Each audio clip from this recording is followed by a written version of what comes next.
जय हिंद मेरे प्यारे साथियों, स्वागत करता हूं आपके अपने YouTube चैनल टारगेट हब में। मैं एसपी चौधरी एक बार फिर आपके सामने हाजिर हुआ हूं रेलवे एनटीपीसी के प्रीवियस ईयर क्वेश्चन पेपर के साथ। जैसा कि आप सभी को पता है, हमने 44 पेपर है वो सोल्व कर लिए हैं। अगर वो पीछे वाली क्लासें आपने नहीं देखी है तो इस क्लास के आई बटन या फिर डिस्क्रिप्शन बॉक्स में उसका लिंक मिल जाएगा, वहां से जाकर के आप पीछे वाली क्लासें देख सकते हैं, या फिर आप प्लेलिस्ट में जाओगे तो कंटिन्यू सभी क्लासें आपको देखने को मिलेगी। चलिए शुरू करते हैं आज का सेशन। और आज अपन इस क्लास में 1 फरवरी 2021 को 10:30 बजे जो पेपर हुआ था उस पेपर का इस क्लास में सॉल्यूशन करने वाले हैं, तो बने रहेगा हमारे साथ। जिसने भी चैनल को सब्सक्राइब नहीं किया है तो चैनल को सब्सक्राइब करें, पास में लगे बेल आइकन को जरूर दबाएं, ताकि अपन जैसे ही नेक्स्ट वीडियो लेके आए तो उसका नोटिफिकेशन सबसे पहले आपके पास पहुंचे और आप तुरंत उसका लाभ उठा सको। ज्यादा से ज्यादा वीडियो को शेयर करना अपने सभी दोस्तों के साथ में, ताकि सभी दोस्तों को क्लास का लाभ मिले, उन्हें भी पता लगे भी रेलवे एनटीपीसी में किस लेवल के क्वेश्चन आते हैं और उसे कैसे सोल्व करते हैं। रही बात पीडीएफ की, तो पीडीएफ हमारी टारगेट हब एप्लीकेशन के ऊपर मिलेगा। टारगेट हब एप्लीकेशन का लिंक डिस्क्रिप्शन बॉक्स में मिल जाएगा, वहां से जाकर के इस एप्लीकेशन को डाउनलोड कीजिएगा और प्रत्येक क्लास की पीडीएफ है वो आपको इसी एप्लीकेशन के माध्यम से मिलेगी। रेलवे ग्रुप डी की और एसएससी, जीडी और एनटीपीसी, इन सभी की प्रत्येक क्लास की पीडीएफ है वो आपको टारगेट हब एप्लीकेशन के ऊपर मिलेगी। और रही बात एनटीपीसी की टेस्ट सीरीज की, तो एनटीपीसी की टेस्ट सीरीज है वो हमने शुरू कर दी है भी। इसमें आपको 135 पेपर मिलेंगे भी, ठीक है। अभी तक है वो 6-7 पेपर है वो इसमें अपलोड हो चुके हैं और टोटल है वो आपको इसमें 135 पेपर मिलेंगे, जो कि एनटीपीसी सीबीटी 1 के अंदर है वो टोटल 135 पेपर हुए थे, वो इसके अंदर अपलोड कर दिए जाएंगे। चलिए शुरू करते हैं आज का सेशन। पहला क्वेश्चन देखो भी आपके सामने है। अब इसके अंदर आपको पूछा गया भी एलपीजी का पूर्ण रूप बताना है, क्या होता है, तो ये होता है लिक्विफाइड पेट्रोलियम गैस, जो कि आपका 3 नंबर ऑप्शन है वो बिल्कुल राइट आंसर होगा। अगला क्वेश्चन देखो भी, नेक्स्ट 2 नंबर क्वेश्चन आपके सामने है। देलवाड़ा मंदिर कहां पे है, तो ये माउंट आबू के अंदर है। 1 नंबर ऑप्शन है वो आपका बिल्कुल राइट आंसर होगा। नेक्स्ट क्वेश्चन पे लेके चलता हूं। अगला क्वेश्चन देखिएगा, भारत की संसद का पहला लोकपाल विधेयक कब पेश किया गया था, तो ये 1968 के अंदर पेश किया गया था। 1 नंबर ऑप्शन है वो आपका बिल्कुल राइट आंसर होगा। नेक्स्ट क्वेश्चन देखो भी, 4 नंबर क्वेश्चन आपके सामने है। प्रदूषित हवा में निम्नलिखित में से किसकी उपस्थिति के कारण हे बुखार होता है। हे बुखार किसकी उपस्थिति के कारण होता है, तो प्रदूषित जो हवा होती है उसमें परागकण होते हैं, जिनके कारण है वो क्या है, हे बुखार होता है। तो 4 नंबर ऑप्शन है वो आपका राइट आंसर होगा। ये परागकण आप समझ गए होंगे भी, जो यानी पुष्प होते हैं, उन पुष्पों के जो पुष्प होते हैं, यानी एक नर पुष्प होता है और एक मादा पुष्प होता है। तो नर पुष्प के ऊपर परागकण होते हैं और वो परागकण है वो यहाँ पे दूसरे जो मादा पुष्प होता है उसके ऊपर जाते हैं निषेचन के लिए, फर्टिलाइजेशन के लिए। तो वो परागकण होते हैं और ये क्या करते हैं, जब प्रदूषित वायु होती है उसके अंदर ये क्या है, एक स्थान से दूसरे स्थान पर जब परागकण जाते हैं ना, ये वायु के माध्यम से जाते हैं, जल के माध्यम से जाते हैं, और जो एक प्रकार से जो मक्खी होती है या फिर कोई जीव जंतु होता है जो यानी नर पुष्प के ऊपर बैठेगा, देन उसके बाद में वो क्या है मादा पुष्प के ऊपर चला जाएगा। तो इसके माध्यम से भी क्या है, एक स्थान से दूसरे स्थान पर ये परागकण जाते हैं। तो 4 नंबर ऑप्शन आपका बिल्कुल राइट आंसर होगा। अगला क्वेश्चन देखो भी, नेक्स्ट आपके सामने है। इसके अंदर है वो आपको पूछा गया भी,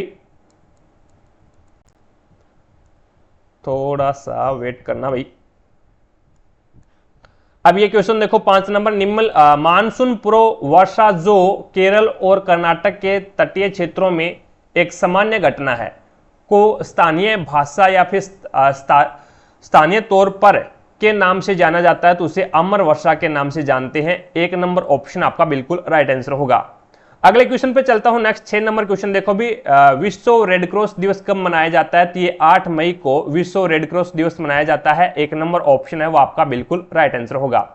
अगला क्वेश्चन देखो भी, नेक्स्ट आपके सामने है।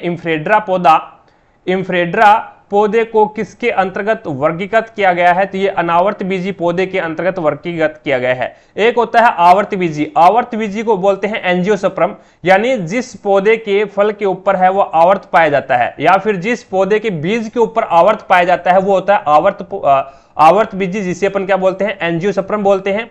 और जिस पौधे के बीज के ऊपर है वो आवर्त नहीं पाया जाता है उसे अपन जिम्नोस्पर्म बोलते हैं, यानी अनावर्त बीजी। ठीक है, तो 3 नंबर ऑप्शन आपका बिल्कुल राइट आंसर होगा। अगला क्वेश्चन देखो भी नेक्स्ट आपके सामने है। अब इसके अंदर है वो आपको बताना है 6 की स्क्वायर कितनी होती है, अभी 36 होती है, और 3 की स्क्वायर है वो 9 होती है। 36 और 9 कितने हो जाएंगे, 45 हो जाएंगे। इसी प्रकार 1 की स्क्वायर 1 होती है, 8 की स्क्वायर वो 64 होती है, तो 65 हो जाएगा। दोनों को जोड़ोगे, 6 का स्क्वायर 36 होता है और 13 का स्क्वायर है वो 169 होता है, दोनों को जोड़ोगे तो ये कितना हो जाएगा, 205 हो जाएगा, जो कि आपका 1 नंबर ऑप्शन बिल्कुल राइट आंसर होगा। अगला क्वेश्चन देखो भी नेक्स्ट, समांतर श्रेणी है आपको दे रखे 3, 8, 13, 18, 23 और इसका आपको 50वां पद याद करना है। तो यहां पे देखो भी इसके अंदर एक फॉर्मूला आता है, फॉर्मूला ये है SN बराबर क्या होता है भी A प्लस में ब्रैकेट N माइनस में 1 और यहां पे आता है आपके पास में D। A होता है प्रथम पद और इस श्रेणी का प्रथम पद यानी A का मान कितना है भी 3 है, और N का मान यहाँ पे कौन सा दे रखा है, 50वां पद दे रखा है, तो यह आ जाएगा 50वां पद याद करना है, तो यानी N 50वां पद आ जाएगा। और D क्या होता है, D होता है आपका सार्वंतर। सार्वंतर यानी 3 और 8 के बीच में अंतर कितने का है, और 8 और 13 के बीच में अंतर कितने का है, और 13 और 18 के बीच में अंतर कितने का है, वो सार्वा अंतर होता है। जैसे 3 और 5 के बीच में 3 और 8 के बीच में 5 का अंतर है, 5 और 13 के बीच में भी 5 का अंतर है, यानी प्रत्येक के बीच में 5-5 का अंतर चलेगा। तो यहाँ पे अंतर इक्वल है, तो D का मान कितना आ जाएगा 5, फॉर्मूले के अंदर रख दो। 3 प्लस में N है 50 माइनस 1 यानी 49, और ये आ जाएगा D कितना है आपके पास है 5 है। और अब इसको मल्टीप्लाई कर दो भी, मल्टीप्लाई करोगे तो ये आपके पास में हो जाएगा 9 5 45, 4 और 5 चौके 20 और 4 कितने होते हैं 24। 24 के अंदर है वो आप 245 के अंदर 3 जोड़ोगे तो ये कितना आ जाएगा 248 आ जाएगा, जो कि आपका राइट आंसर होगा 2 नंबर ऑप्शन। या फिर आप इस प्रकार से भी कर सकते हैं, जैसे थोड़ा सा आप यहाँ पे सोचें भी, यहां तक अपन चलें तो पहला, दूसरा, तीसरा और चौथा गैप आ गया। अब 4 गैप आ गए, प्रत्येक के अंदर क्या है 5-5 है, प्रत्येक के अंदर 5-5 है। अगर मैं इसके अंदर 5 को कितने से मल्टीप्लाई करूं, 1 2 3 4, 4 से मल्टीप्लाई कर दूं तो ये कितना हो जाएगा, ये आपके पास में 5 चौका 20 हो गया। 5 चौका 20 यानी स्टार्टिंग में आपको यहां पे डिफरेंट कितने का आ गया, 20 का डिफरेंट आ गया। पहले पद के अंदर जोड़ दो तो यानी कितना आ गया, ये 23 आ गया। 23 ये कौन सा पद अपने पास में आया है, पहला, दूसरा, तीसरा, चौथा और 5वां। कहने का मतलब ये है भी बीच में जितने स्पेस होते हैं ना, बीच में जितने स्पेस होते हैं, या फिर ये बोले भी 1 2 3 4 5, 5वां पद आ गया। 5वां पद आ गया तो ये 5 पद आपको ज्ञात करने के लिए 4 से गुणा करना पड़ेगा सार्वंतर को, और पहले पद में जोड़ दो। यहां पे आपको क्या 50वां पद याद करना है। 50वां पद याद करने के लिए आपको क्या करना पड़ेगा, 49 से गुणा करना पड़ेगा 49 से। किसको, सार्वंतर कितना है 5 है, तो 5 से गुणा कर दो तो ये हो जाएगा आपके पास में 5 3 15, 5 45, 4 और 5 का 20 और 4 24 यानी 245 आ गया। अब ये किस में जोड़ना है, प्रथम पद के अंदर जोड़ना है, तो यहाँ पे 248 आ जाएगा, जो कि आपका 2 नंबर ऑप्शन बिल्कुल राइट आंसर होगा। अगला क्वेश्चन देखो भी नेक्स्ट 10 नंबर क्वेश्चन आपके सामने है। 10 नंबर क्वेश्चन में आपको बोला गया भी आधुनिक कंप्यूटरों का जनक किसे माना जाता है, या फिर डायरेक्ट ये क्वेश्चन पूछ ले भी कंप्यूटरों का जनक किसे कहते हैं, तो चार्ल्स बेबेज हो जाएगा भी। लेकिन यहाँ पे आधुनिक नाम दे दिया ना, तो आधुनिक कंप्यूटर का जो जनक है वो एलन ट्यूरिंग हो जाएगा, जो कि आपका 2 नंबर ऑप्शन बिल्कुल राइट आंसर होगा, एलन ट्यूरिंग। नेक्स्ट देखिएगा अगला क्वेश्चन है, एक व्यापारी ने क्रय मूल्य के बराबर लाभ प्रतिशत पर अपना माल 171 रुपए में बेच दिया, तो क्रय मूल्य ज्ञात करो। अब मैं इसको ऑप्शन के हिसाब से बताता हूं, देन उसके बाद में अपन एक्स मान के करेंगे। पहला ही ऑप्शन उठा लेता हूं 90, यानी मैंने मान लिया भी उस वस्तु का क्रय मूल्य है, कॉस्ट प्राइस है वो 90 रुपए है, तो यहां पे 90 रुपए है, तो जो लाभ प्रतिशत होता है वो क्रय मूल्य के बराबर ही होता है, तो यहाँ पे लाभ प्रतिशत कितने का हो जाएगा, 90% का हो जाएगा। अब देखो भी अपने पास में जो कॉस्ट प्राइस आया है वो कितना है 90 रुपए है, और अपने पास में जो प्रॉफिट है वो कितना है 90% है।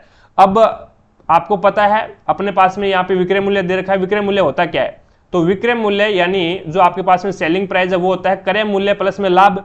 आपने को लाभ प्रतिशत दे रखा है, तो 90 का 90% याद कर लो भी कितना आता है, तो 90 का 90% याद करोगे तो यहाँ पे आपके पास में 81 आ जाएगा, यानी 81 रुपए का लाभ हो गया। प्रतिशत में पूछे तो 90% का लाभ हो गया, और रुपए के अंदर पूछे तो 81 रुपए का लाभ हो गया। अब आपको पता है विक्रय मूल्य बराबर क्या होता है, तो एसपी बराबर होता है आपके पास में सीपी प्लस में आपके पास में होता है प्रॉफिट, यानी पी से प्रॉफिट हो गया। अब 90 रुपए आपके पास में सीपी है यानी कॉस्ट प्राइस है, और प्रॉफिट आपके पास में 81 रुपए का हो गया, और बराबर में आपको कितना दे रखा है क्रय मूल्य विक्रय मूल्य 171 दे रखा है, तो यहां पे 171 बराबर कितना हो गया 171 हो गया। ठीक है, तो एक का मान 1 आ गया, एक का मान 1 आ गया, तो यहाँ पे आपको 90 का ज्ञात करना है, क्योंकि आपने तो 90 मान रखा है विक्रय मूल्य, तो 90 का मान 90 ही होगा। तो आपके पास में राइट आंसर क्या होगा, 1 नंबर ऑप्शन बिल्कुल राइट हो जाएगा। दूसरा इसके अंदर है भी एक्स मान के आप कैसे करोगे। एक्स मान के जैसे मैंने क्रय मूल्य मान लिया x रुपए है, ठीक है, तो मेरे पास में लाभ कितना हो गया, x% हो गया।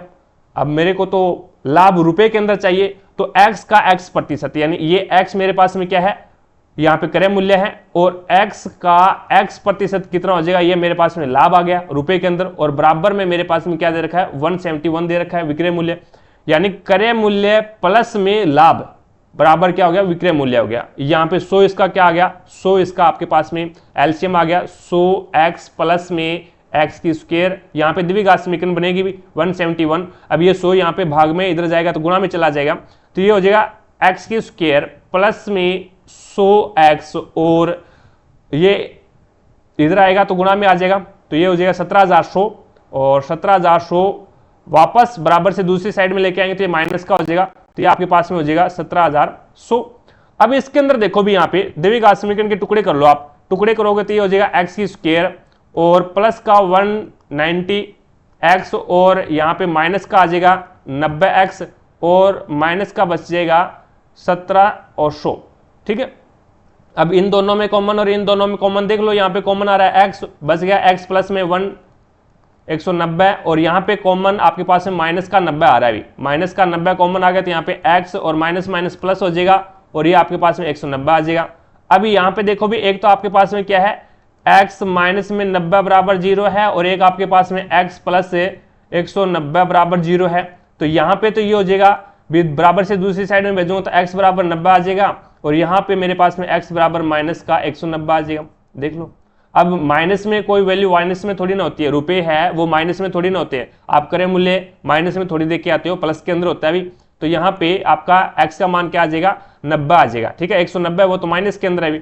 आगे देखो भी नेक्स्ट 12 नंबर क्वेश्चन आपके सामने है। एक व्यक्ति की आय और व्यय का अनुपात 9:5 है। यदि उस व्यक्ति की आय 27,000 है तो उसकी बचत राशि ज्ञात करनी है। देखो अभी आय मैंने मान ली यहाँ पे 9:5 दे रखा है, मैंने उसकी आय मान ली 9x है, व्यय कितना हो जाएगा 5x हो जाएगा, कोई दिक्कत नहीं। यदि उस व्यक्ति की आय कितनी है, आपके पास में 27,000 दे रखी है, हमारे अनुसार आय कितनी है 9x है, तो 9x बराबर में रख दो 27,000, ठीक है। x का मान आपके पास में कितना आ गया, x का मान आपके पास में 3,000 आ गया। आपको पूछा क्या, तो उसकी बचत पूछिए, तो बचत कितना है, 9x उसकी आय है, 5x उसने क्या कर दिया, खर्च कर दिया, तो 4x बचा लिया, तो 4 से गुणा कर दो भी, तो आपके पास में कितना बचेगा, 4 × 12, यानी 3 नंबर ऑप्शन आपका बिल्कुल राइट आंसर होगा। अगला क्वेश्चन देखो भी नेक्स्ट आपके सामने है 13 नंबर क्वेश्चन। 13 नंबर क्वेश्चन में आपको बोला गया भी 15 व्यक्ति किसी कार्य को 30 दिन में पूरा कर सकते हैं और 20 आदमी उस कार्य को कितने दिनों में पूरा करेंगे। एक आसान सा क्वेश्चन है, भी आपको पता है फॉर्मूला लगता है यहाँ पे m1 इंटू d1 बराबर होता है m2 इंटू d2, ये फॉर्मूला होता है भी इसका।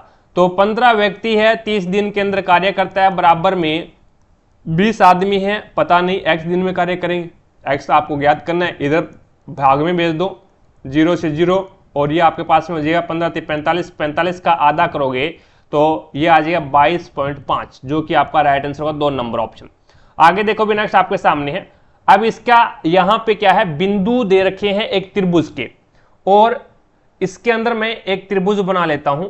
अब त्रिभुज के आपको शीर्ष दे रखा है, भी बिंदु दे रखे हैं, और इसमें आपको बताना कौन सा ये आपके पास में त्रिभुज है। ए, ये बी दे रखा है और ये सी है। ए बिंदु के निर्देशांक है वो 1,2 और बी बिंदु के निर्देशांक है वो 3,4 है, और सी बिंदु के जो निर्देशांक है वो 4,1 है, ठीक है। अब कैसे ज्ञात करेंगे, दूरी फॉर्मूला लगा दो, दूरी अगर इक्वल है सभी की तो वो क्या कौन सा हो जाएगा, समबाहु त्रिभुज हो जाएगा एक प्रकार से, और दूरी अगर अलग अलग है तो विषमबाहु त्रिभुज हो जाएगा। अगर दो भुजाओं की दूरी समान है तो वो एक प्रकार से समद्विबाहु त्रिभुज हो जाएगा, ठीक है।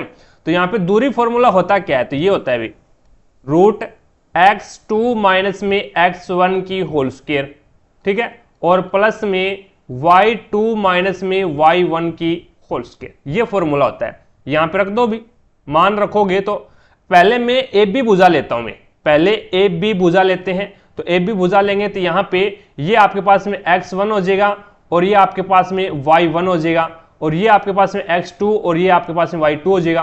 तो यहाँ पे x2 माइनस में यानी 3 माइनस में 1, 3 माइनस में 1 यानी 2, 3 में से 1 जाएगा 2 और 2 की स्क्वायर, और प्लस में y2 माइनस में y1, y2 कितना है अभी 4 है और 4 माइनस में 2, तो ये बचेगा 2 और 2 की स्क्वायर कर दो, तो ये हो जाएगा 4 प्लस में 4, 4 प्लस में 4 रूट है ऊपर, तो ये हो जाएगा 8, रूट क्या आ जाएगा 8 रूट आ जाएगा, रूट 8 इसकी लेंथ आ जाएगी। अब आपको क्या करना है, यहाँ पे ये जो BC भुजा है ना ये ले लो, BC भुजा है ये ले लो, तो इसका यहाँ पे ये हो जाएगा फॉर्मूला यही लगेगा x2 माइनस में x1 और y2 माइनस में y1, ठीक है। तो यहाँ पे ये भुजा ले रहे हैं अपन BC, तो यहाँ पे अब की बार ये x1 हो जाएगा और ये y1 हो जाएगा और ये x2 हो जाएगा और ये y2 हो जाएगा, तो 4 माइनस में 3 यानी 1 बचेगा, तो 1 का स्क्वायर, और प्लस में 1 माइनस में 4 यानी y2 1 है और y1 कितना है भी 4 है, तो 1 माइनस में 4, तो यहाँ पे बचेगा माइनस का 3 और इसका होल स्क्वायर। अब ये देखो भी 1 प्लस में 3 का स्क्वायर है, तो ये हो जाएगा 4, तो यहाँ पे ये आपके पास में रूट के अंदर है भी, तो ये आ जाएगा आपके पास में कितना भी 3 का स्क्वायर 9 होगा, 3 का स्क्वायर है वो 9 आएगा भी, 3 का स्क्वायर 9, तो ये आपके पास में रूट के अंदर है वो 10 आ जाएगा भाई, रूट के अंदर 10 यानी ये भुजा आपके पास में रूट 10 आ गई, ये भुजा आपके पास में है वो रूट 8 आ गई। अब ये भुजा और ज्ञात कर लेते हैं, ये भुजा ज्ञात करोगे तो यहाँ पे वही फॉर्मूला लगा दो। अब की बार आपके पास में AC ज्ञात करें, अपन AC ज्ञात करें तो ये x1 और y1, ये x2 और y2 हो जाएगा, तो 4 में से 1 जाएगा तो कितना बचेगा, 4 में से 1 जाएगा तो 3 बचेगा, तो 3 का होल स्क्वायर, और प्लस में, और यहाँ पे 1 में से 2 जाएगा, 1 में से 2 जाएगा तो यहाँ पे माइनस का 1 बचेगा और इसका होल स्क्वायर कर दो भी, तो ये आपके पास में देखो भी 3 का होल स्क्वायर 9 और प्लस में माइनस 1 का स्क्वायर करोगे तो 1 ही होगा, और ये आपके पास में कितना हो जाएगा रूट 10 आ जाएगा, तो ये आपके पास में रूट 10 आ गया। तो दो भुजा इसकी समान है, तो ये कौन सा त्रिभुज हो जाएगा, तो ये हो जाएगा आपके पास में समद्विबाहु त्रिभुज हो जाएगा। समद्विबाहु यानी दो भुजाएं समान है, 1 नंबर ऑप्शन आपका बिल्कुल राइट आंसर होगा। अगला क्वेश्चन ये करंट अफेयर का क्वेश्चन है, नेक्स्ट देखिएगा। 4 क्रमागत विषम संख्याओं का योग 160 है, तो आपको सबसे छोटी संख्या ज्ञात करनी है। कैसे ज्ञात करोगे, जैसे देखो भी यहाँ पे आपके पास में सबसे छोटी जो विषम संख्या है वो 1 है, ठीक है। उसके बाद में यहाँ पे अगली विषम संख्या प्राप्त करने के लिए इसमें सम संख्या ऐड करेंगे, कितना आ जाएगा 3। अब इसमें अगली विषम संख्या प्राप्त करने के लिए सम, यानी कोई भी विषम संख्या अगर अपन प्राप्त करते हैं तो उस विषम संख्या के अंदर अपन क्या करते हैं, सम संख्या ऐड करते हैं। अगर कोई भी विषम संख्या आपको प्राप्त करनी है तो उसमें आपको सम संख्या ऐड करनी पड़ेगी, तभी आगे वाली संख्या आएगी। अगर आपने विषम संख्या के अंदर विषम संख्या ऐड कर दी तो क्या आ जाएगा, विषम संख्या जैसे 3 है वो विषम संख्या, इसमें 1 ऐड कर दो तो कितना आएगा 4, यानी सम संख्या प्राप्त होगी।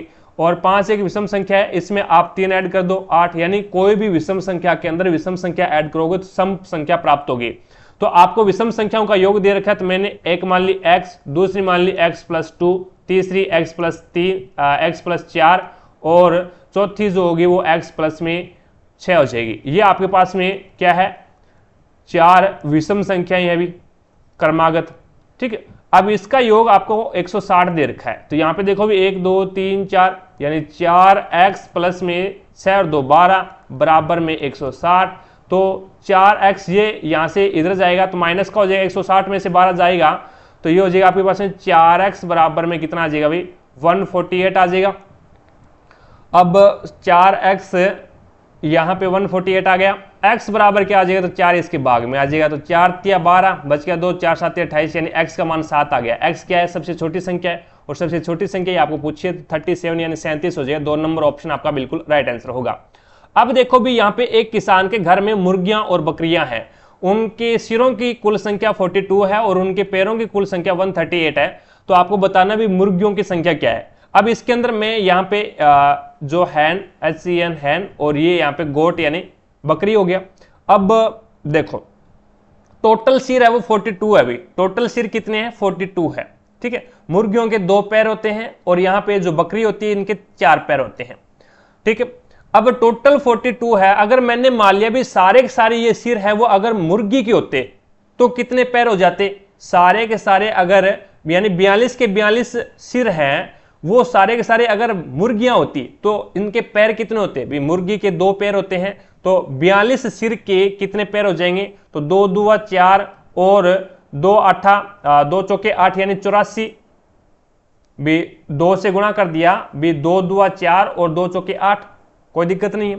उसके बाद में अगर मैं ये बोलूं भी सारी की सारी अगर बकरियां होती तो कितने पैर होते, तो सारी की सारी बकरियां होती तो एक बकरी के 4 होते हैं, तो 42 सिर हैं यानी 42 बकरियों की संख्या होगी। तो यहां पे आ जाएगा 4 दूए 8 और 168 आ गया।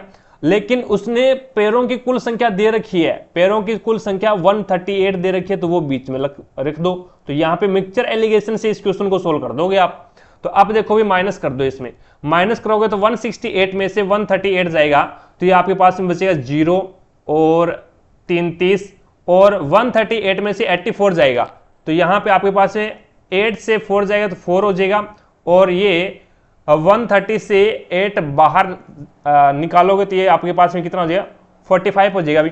ठीक है, अब देखो इसको काट दो, ये कट जाएगा आपके पास में 6 से, 6 5 30, और उसके बाद में ये 9 बार चला जाएगा, तो 5:9 आ गया। ये आपके पास में उनके संख्याओं का अनुपात आ गया। अब यहाँ पे देखो भी हमारे अनुसार उनकी संख्या 5 और 9 है, टोटल हमारे अनुसार कितनी हो जाएगी 9 और 5 14, लेकिन वो बोल रहा है 42 है टोटल की उसने कितनी बताई है 42, हमारे अनुसार है वो इतनी है। हमारे अनुसार 5 और 9 यानी 14 बराबर में 42, तो 1 बराबर में आपके पास में 3 आ गया। 1 का मान कितना आ गया, अभी 3 आ गया। तो उसने पूछा मुर्गियों की संख्या, तो मुर्गियों की संख्या यहाँ पे मुर्गियों का अनुपात कितना है 5, तो 5 दिया 15। अगर यहाँ पे बकरियों की संख्या पूछी होती तो बकरियों का अनुपात कितना है 3, तो 9 3 27, तो यहाँ पे आपका राइट आंसर होगा 1 नंबर ऑप्शन।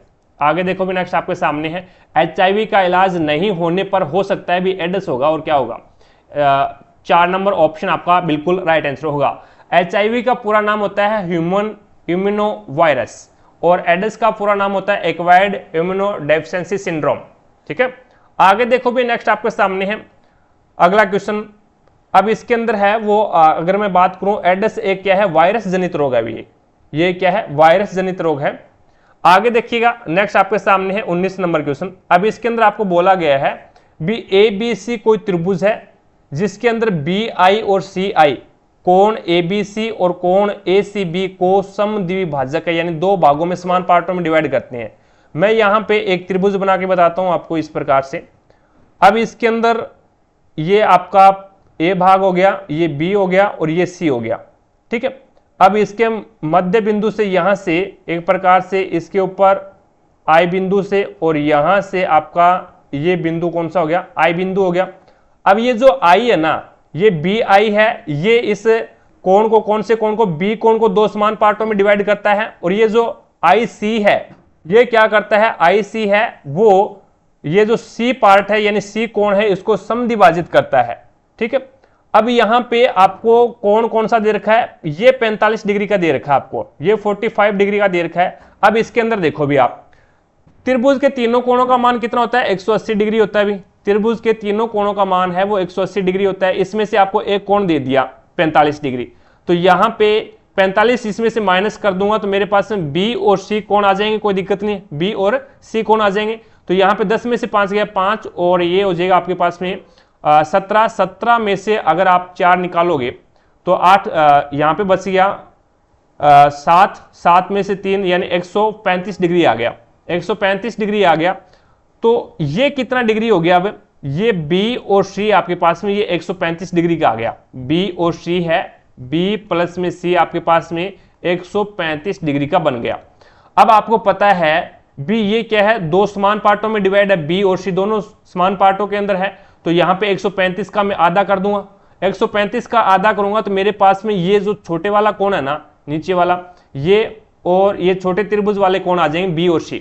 तो यहां पे इसका आधा करेंगे तो ये हो जाएगा 2 6 12 बच गया 1 15, 2 7 14 और 2 5 10 यानी 67.5 डिग्री, 67.5 डिग्री है वो मेरे पास में B और C का योग आ गया, और यही 67.5 डिग्री है वो बाहर वाला बच गया। अभी अब आपको ये पता है भी एक त्रिभुज के तीनों कोणों का योग 180 डिग्री होता है। इसमें आपके पास में क्या है B कोण पता है और C कोण भी पता है, इसका योग अब 67.5 डिग्री है। तो 180 में से 67.5 डिग्री है वो इसमें से माइनस कर दो, तो यहाँ पे 10 में से 5 जाएगा तो 5, और 9 में से 7 जाएगा तो 2 बचेगा, और 7 में से 6 जाएगा तो 1 बचेगा और 1 यानी 112.5 डिग्री, जो कि आपके पास में 2 नंबर ऑप्शन बिल्कुल राइट आंसर होगा। अगला क्वेश्चन देखो भी, ये आपका करंट अफेयर का क्वेश्चन है। 21 नंबर क्वेश्चन देखिएगा। उस समचतुर्भुज का क्षेत्रफल आपको ज्ञात करना है जिनके विकर्णों की लंबाई 10 सेंटीमीटर और 8.2 सेंटीमीटर है। अब इसके अंदर आप याद करोगे समचतुर्भुज का फॉर्मूला क्या होता है। समचतुर्भुज का फॉर्मूला होता है 1/2 विकर्णों का गुणनफल, 1/2 विकर्णों का गुणनफल। तो विकर्णों का गुणनफल कर दो भी, तो यहां पे विकर्ण आपको 10 और 10 इंटू 8.2। अब यहां पे इसको 5 से काट दो, 5 2 10, 1 5 8 40 और 1 41, तो यहां पे 41 सेंटीमीटर स्क्वायर इसका क्या आ जाएगा, एरिया आ जाएगा। 4 नंबर ऑप्शन आपका बिल्कुल राइट आंसर होगा। अगला क्वेश्चन देखो भी नेक्स्ट आपके सामने है। नमक पर ब्रिटिश एकाधिकार का विरोध करने के लिए गांधी जी ने किस वर्ष में समुद्र तक दांडी मार्च शुरू किया था। तो ये 1930 के अंदर किया था। अभी 3 नंबर ऑप्शन आपका बिल्कुल राइट आंसर होगा। एक आपकी जानकारी के लिए मैं बता दूं, अगर कोई भी दोस्त ग्रुप डी की तैयारी कर रहा है तो रेलवे ग्रुप डी के प्रीवियस ईयर के पेपर है वो आपको मैंने करवा रखे हैं। टोटल है वो 2022 के अंदर ग्रुप डी के 99 पारियों के अंदर पेपर हुए थे। सारे के सारे मैंने इसी चैनल पर करवा रखे हैं, तो वो आप प्लेलिस्ट में जाकर के उनकी वीडियो देख सकते हैं। लिंक डिस्क्रिप्शन बॉक्स में मिल जाएगा, वहां से आप है वो उन वीडियो को देख सकते हैं। ठीक है, रही बात पीडीएफ की, तो पीडीएफ है वो आपको हमारे टारगेट हब एप्लीकेशन के ऊपर मिलेगा। एप्लीकेशन का लिंक डिस्क्रिप्शन बॉक्स में दे रखा है, तो वहां से जाकर के आप एप्लीकेशन को डाउनलोड करें और प्रत्येक क्लास की पीडीएफ है वो आपको टारगेट हब एप्लीकेशन पे मिलेगी। ठीक है, और टेस्ट सीरीज है वो भी आपको, जो एनटीपीसी की टेस्ट सीरीज है वो शुरू कर दिए भैया। ठीक है, इसमें आपको 135 पेपर मिलेंगे, तो आप अपनी तैयारी को बेहतर बनाने के लिए टेस्ट सीरीज अभी से ज्वाइन कर दीजिएगा। और आप जब तक आपके एग्जाम नहीं होंगे तब तक है वो आप 135 पेपर है वो निकाल चुके होंगे। ठीक है, तो इससे आप है वो अपनी तैयारी को और भी ज्यादा बेहतर बना सकते हैं। आगे देखो भी नेक्स्ट आपके सामने है 23 नंबर क्वेश्चन। अब इसके अंदर आपको बोला गया भी निम्नलिखित में से कौन सी भारत की सबसे बड़ी तेल कंपनी है। तो इंडियन ऑयल कॉर्पोरेशन लिमिटेड है, ये भारत की सबसे बड़ी तेल कंपनी है। 2 नंबर ऑप्शन आपका बिल्कुल राइट आंसर होगा। अगला क्वेश्चन देखो भी 36 लड़कों और उनके प्रोफेसर की औसत आयु 18 वर्ष है। यदि प्रोफेसर को छोड़ दिया जाए तो 17 वर्ष हो जाता है, तो प्रोफेसर की आयु आपको ज्ञात करनी है। अब देखो इसमें थोड़ा सा मैं आपको ट्रिक बताता हूं भी। 36 पहले कितने हैं, 36 प्रोफेसर और 36 लड़के और एक प्रोफेसर है, तो टोटल कैंडिडेट कितने हो गए, 37 हो गए। और उनकी औसत आयु कितनी है भी, 18 है। कोई दिक्कत नहीं है।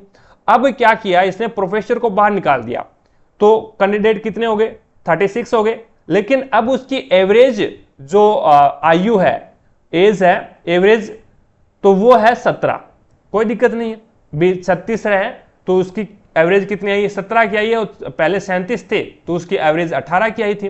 अब करना क्या होता है, इसके अंदर है वो आपको इस प्रकार से वज्र प्लस करना होता है। वज्र प्लस कर दो कोई भी, 36 में 18 को जोड़ दोगे तो यहाँ पे प्रोफेसर की आयु आ जाएगी। 37 में 17 जोड़ दोगे तो भी प्रोफेसर की आयु आ जाएगी। तो 8 और 4 14, 1 और 3 और 1 4 और 1 5, तो 54 हो गए। 37 और 17 कितने होते हैं, वो भी 54 होते हैं। ये एक ट्रिक है, इस प्रकार से आप ज्ञात कर सकते हैं, कोई दिक्कत नहीं है। तो यहाँ पे 4 नंबर ऑप्शन आपका बिल्कुल राइट आंसर हो जाएगा। भी प्रत्येक क्वेश्चन इसी तरीके से हो जाएगा। दूसरी यहाँ पे बेसिक अपना ये होता है 36 और एक प्रोफेसर यानी 37 की औसत कितनी है, 18 है, तो टोटल कितना हो जाएगा, तो इंटू 18 कर दो, तो ये आपके पास में टोटल आ जाएगा। देन उसके बाद में क्या करोगे, अब एक छोड़ के चला गया यानी 36 हो गया, और अब उसकी आयु का औसत कितना है, 17 है, तो यहाँ पे 17 से गुणा कर दो और उसके बाद में क्या है, घटा दो, वही आपका आंसर होगा। भी आगे देखो भी नेक्स्ट आपके सामने है, किसी त्रिभुज के कोणों का कुल योग कितना है। ये तो आंख मिस करके कर देना भैया, 180 डिग्री होता है। 2 नंबर ऑप्शन आपका बिल्कुल राइट आंसर होगा भी। ठीक है, और कोई भी चतुर्भुज होता है उनका 360 डिग्री होता है। आगे देखो भी नेक्स्ट आपके सामने है, खेल क्या है, चेस, यानी चेस एक क्या है, खेल है। चेस एक क्या है, खेल है। तो कंप्यूटर एक क्या है, उपकरण है। कंप्यूटर एक क्या हो जाएगा, उपकरण के अंतर्गत आ जाएगा। तो 1 नंबर ऑप्शन आपका बिल्कुल राइट आंसर होगा। अगला देखो भी नेक्स्ट आपके सामने है, इसको हल करना है। इसको हल करना है तो आपको पता होना चाहिए 1521 है वो किसकी स्क्वायर होती है। 1521 है वो किसकी स्क्वायर होती है। तो अपन इसको थोड़ा सा सिंप्लीफाई कर लेते हैं। अभी यहाँ पे देख लेते हैं, रूट और 1521, तो ये आपके पास में 39 की स्क्वायर है। अगर इस प्रकार से नहीं आए आपको तो 1521 का इस प्रकार से बना लेना भी आप, ठीक है। अब भाग विधि से आपको ज्ञात करना पड़ेगा, दो दो के पेयर बना लो। पेयर बनाने के बाद में अब 3 तिया 9, 4 चौका 16, 15 से ज्यादा हो जाता है तो 3 तिया 9, 3 तिया 9, तो यहाँ पे आ जाएगा 9 और 15 में से 9 जाएगा तो 6 बचेगा और ऊपर से जो संख्या उतरेगी, जो वैल्यू उतरेगी वो जोड़े के रूप में आएगी। तो यहाँ पे कितना आ जाएगा 21 नीचे आ जाएगा। अब यहाँ पे 3 में से 3 जोड़ना पड़ेगा, 6 आ जाएगा। अब इसको क्या है 9 से मल्टीप्लाई कर दो, तो 69 को 9 से मल्टीप्लाई करोगे तो 9 9 81, 8 बच गया और 9 छिका कितना होता है अभी 9 छिकी 54, 54 और 8 62 होता है। तो यहाँ पे आपके पास में कितना आ जाए 62, तो यहाँ पे 9 उतार दो भी, तो ये कितना हो जाए 39 का जो वर्ग स्क्वायर होता है वो 1521 होता है। इसी प्रकार से यहाँ पे 1849 का ज्ञात कर लो भी, 1849 का ज्ञात करोगे तो ये आपके पास में भाग विधि से इस प्रकार से दो दो के पेयर बनाओ। दो दो के पेयर बनाने के बाद में देखो भी 4 चौका 16, 4 से भाग चला जाएगा तो 4 चौका 16 हो जाएगा, बचेगा कितना भी 2, ऊपर से पेयर के रूप में संख्या उतरेगी 49 आ जाएगा, तो 4 इसमें ऐड होगा तो ये हो जाएगा आपके पास में 8, कितना आ जाएगा भी 8 आ जाएगा। अब देखो भी 8 को कौन सी संख्या से गुना करें, 8 को कौन सी संख्या से गुना करें कि ये आपके पास में 249 आ जाए, तो इसको 3 से गुना कर दे भी, 3 से गुना करेंगे तो ये आपके पास में कितना 3 तिया 9 और 3 8 24, तो ये आ जाएगा 249, तो ये कितने आ जाएगा 49 का। इस प्रकार से ज्ञात करना है तो 39/49 जो कि आपके पास में राइट आंसर होगा 3 नंबर ऑप्शन। चीजें समझ पाए क्या? आगे देखो भी नेक्स्ट आपके सामने है, यदि 3 धनात्मक संख्याओं का अनुपात 3:7:8 है, उनके वर्गों का योग आपको 7808 दे रखा है, तो सबसे छोटी संख्या आपको बतानी है। मैं वो संख्या मान लेता हूं भी 3x 7x और 8x, कोई दिक्कत नहीं है। अब उनका वर्गों का योग किया है तो वर्ग कर दो भी, तो ये इसका वर्ग करोगे तो ये आपके पास 9x² आ जाएगा, इसका वर्ग करोगे तो 49x² आ जाएगा और इसका वर्ग करोगे तो 64x² आ जाएगा और बराबर में योग कर दिया तो यहाँ पे 7808 आ जाएगा। अब इनको जोड़ो भी, इनको जोड़ोगे आप तो आपके पास में आ जाएगा 9, यानी 49 और 9 आपके पास में कितना हो जाएगा भाई 49 प्लस में 9 करोगे तो ये 58 हो गया और 58 में आप 64 जोड़ दोगे तो ये आपके पास में 122x² आ गया। 122x² 7808, तो x² का मान कितना आ गया तो 7808 के अंदर है वो आपको 122 का भाग लगाना है भी, तो 7808 के अंदर भाग लगाना है 122 का, तो ये आपके पास में 64 तक चला जाएगा। 64 यानी x² का मान आपके पास में कितना आ गया 64 आ गया, तो x का मान कितना आ जाएगा 64 के ऊपर रूट लग जाएगा भाई, इधर से यहाँ पे स्क्वायर हटाएंगे तो ये आपके पास में x का मान 8 आ गया भाई, x का मान 8 आ गया। तो सबसे छोटी संख्या, तो सबसे छोटी यहाँ पे क्या है 3x है भी, तो 3 का 8 के साथ में गुणा करोगे तो 8 या 24, 1 नंबर ऑप्शन बिल्कुल राइट आंसर होगा। अगला क्वेश्चन देखो भी नेक्स्ट आपके सामने है, इसमें आपको बोला गया भी भारत में प्रथम परमाणु बम का परीक्षण किस वर्ष किया गया था, तो ये पोखरण जैसलमेर राजस्थान के अंदर किया गया था। हमारे राजस्थान के अंदर जैसलमेर एक जिला है, उसमें पोखरण एक स्थान है, वहां पे 1974 में किया गया था। दूसरा जो परीक्षण किया गया था वो 11 से 13 मई 1998 के अंदर दूसरा इसमें परीक्षण किया गया था, वो भी पोखरण के अंदर ही किया गया था भी, ठीक है। तो परमाणु परीक्षण है वो एक प्रकार से मनाया जाता है, राष्ट्रीय परमाणु परीक्षण वो 11 मई को मनाया जाता है भी। आगे देखो भी नेक्स्ट आपके सामने है 30 नंबर क्वेश्चन। अब इसके अंदर आपको कथन दे रखे हैं, स्टेटमेंट दे रखा है भी पुलिस ने देर रात के दौरान चौकसी की, भी पुलिस है उसने देर रात तक ड्यूटी की भी, ठीक है, चौकसी दी, चौकसी बढ़ा दी देर रात तक भी। पहले वो क्या है 7 बजे तक रहते थे बाजार के अंदर और उसके बाद में अब उसने क्या कर दिया अभी 12 बजे तक रहने लगे, वो ध्यान रखने लगे देर रात में। दूसरा क्या है स्टेटमेंट, देर रात में छोटे मोटे अपराधों में कमी आ गई भी। पहले वो क्या है कम रात तक वो चौकसी करते थे, पहरेदारी करते थे, तो क्या है वहाँ पे ज़्यादा चोरियाँ ज़्यादा होती थी। अब उन्होंने अपनी जो एक प्रकार से ड्यूटी है वो बढ़ा दी, तो यहाँ पे जो छोटे मोटे अपराध है वो कम हो गए। तो कथन एक ही संभावित कारण है, कथन एक संभावित कारण है और कथन सेकंड है वो उसका क्या है संभावित प्रभाव है। यानी ये क्या है कारण है, कारण क्या था भी चौकसी बढ़ा दी, तो यहाँ पे प्रभाव क्या पड़ा भी उनमें छोटी मोटी जो चोरी चकारी थी वो क्या होगी कम होगी भी, ठीक है। तो दोनों यहाँ पे 1 नंबर ऑप्शन बिल्कुल राइट आंसर हो जाएगा। अगला क्वेश्चन है भारत में राष्ट्रीय आय की गणना किसके द्वारा की जाती है, तो राष्ट्रीय आय की जो गणना करता है वो केंद्रीय सांख्यिकी संगठन करता है भी, CSO सेंट्रल स्टैटिस्टिक्स ऑफिस, जिसका यहाँ पे 1951 के अंदर है वो इसकी स्थापना की गई थी और इसका हेडक्वार्टर है वो अपना नई दिल्ली के अंदर है भी। तो 3 नंबर ऑप्शन आपका बिल्कुल राइट आंसर होगा। अगला देखो भी नेक्स्ट आपके सामने है, अनुज अजय के भाई के पिता की इकलौती पुत्री का पुत्र है। ये अनुज है, AN से अनुज हो गया और AJ से अजय हो गया। अनुज है ना, ये अनुज, ये अजय के भाई यानी इसका भाई के पिता, तो इसके भाई का पिता यानी कहने का मतलब अजय का पिता, अजय के पिता की इकलौती पुत्री यानी अजय की बहन, अजय की बहन और अजय की बहन का इकलौता पुत्र, अजय की बहन का इकलौता पुत्र कौन है भी, ये अनुज है। तो कहने का मतलब है भी अजय की बहन का इकलौता पुत्र अनुज है, तो ये अजय है वो अनुज का मामा होगा, फिर क्या होगा, मामा होगा। तो अजय का अनुज के साथ में क्या रिलेशन है, तो अजय है वो माँ का एक प्रकार से भाई हो जाएगा भी अजय की माँ कौन है, सॉरी अनुज की माँ कौन है, तो अजय की बहन है। तो यहाँ पे माँ का भाई बोल दो या फिर मामा बोल दो भी। तो 4 नंबर ऑप्शन आपका बिल्कुल राइट आंसर होगा। अगला देखो भी नेक्स्ट आपके सामने है, ए ने एक बैंक में 8,000 रुपए की धनराशि 8% वार्षिक साधारण ब्याज की दर से जमा करता है, कोई दिक्कत नहीं है। बी ने 6,000 रुपए की धनराशि 10% चक्रवर्ती ब्याज के ऊपर जमा की। अब 3 वर्षों के बाद में उसकी ब्याज राशि के बीच में अंतर आपको ज्ञात करना है। दोनों की राशि अलग अलग है, तो यहां पे पहले अपन साधारण ब्याज निकाल लेते हैं भी। साधारण ब्याज क्या होता है, साधारण ब्याज होता है मूलधन इंटू दर इंटू समय अपॉन में 100। अब ये आपके पास में क्या आ गया, साधारण ब्याज आ गया।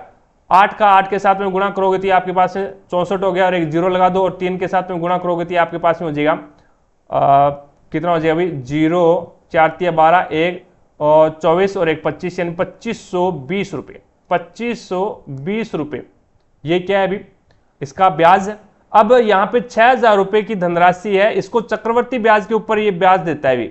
तो ये पहले साल के लिए, ये दूसरे साल के लिए, तीसरे साल के, और रेट क्या है 10% है। 10% को फ्रैक्शन में चेंज करोगे तो 1/10 हो जाएगा। यहाँ पे 1/10 लगेगा, यहाँ पे भी 1/10 लगेगा और यहाँ पे भी आपका 1/10 लगेगा। अब 6,000 का 1/10 निकालोगे तो 600, 600 और 600, ठीक है।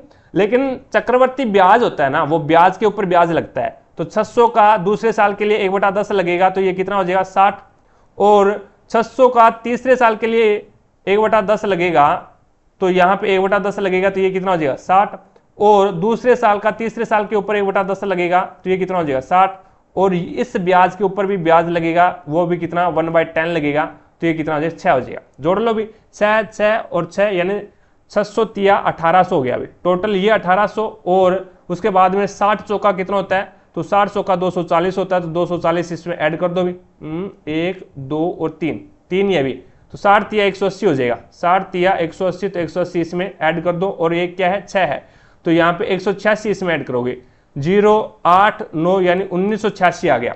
कितना आ गया अभी, चक्रवर्ती ब्याज 1986 आ गया, चक्रवर्ती ब्याज है वो 1900 आपके पास में 86 आ गया अभी 1986, और यहाँ पे साधारण ब्याज में थोड़ा सा अपन ने गड़बड़ी कर दिया अभी कहीं पे, 8,000 रुपये ठीक है धनराशि है, 8% साधारण ब्याज की दर से है, और समय आपके पास में 3 वर्ष है, और यहाँ पे 2 0 से 2 0 काटोगे 8 8 64 और 3 से गुणा करोगे तो आपके पास में हो जाएगा, गलत कर दिया ना, 0 3 चौके 12 1 और 3 छिके 18 और 1 19, 1920 आ जाएगा। साधारण ब्याज 1920, चक्रवर्ती ब्याज 1968, तो 1968 में से 1920 निकालोगे तो 66 बचेगा, जो कि 3 नंबर ऑप्शन आपका बिल्कुल राइट आंसर होगा।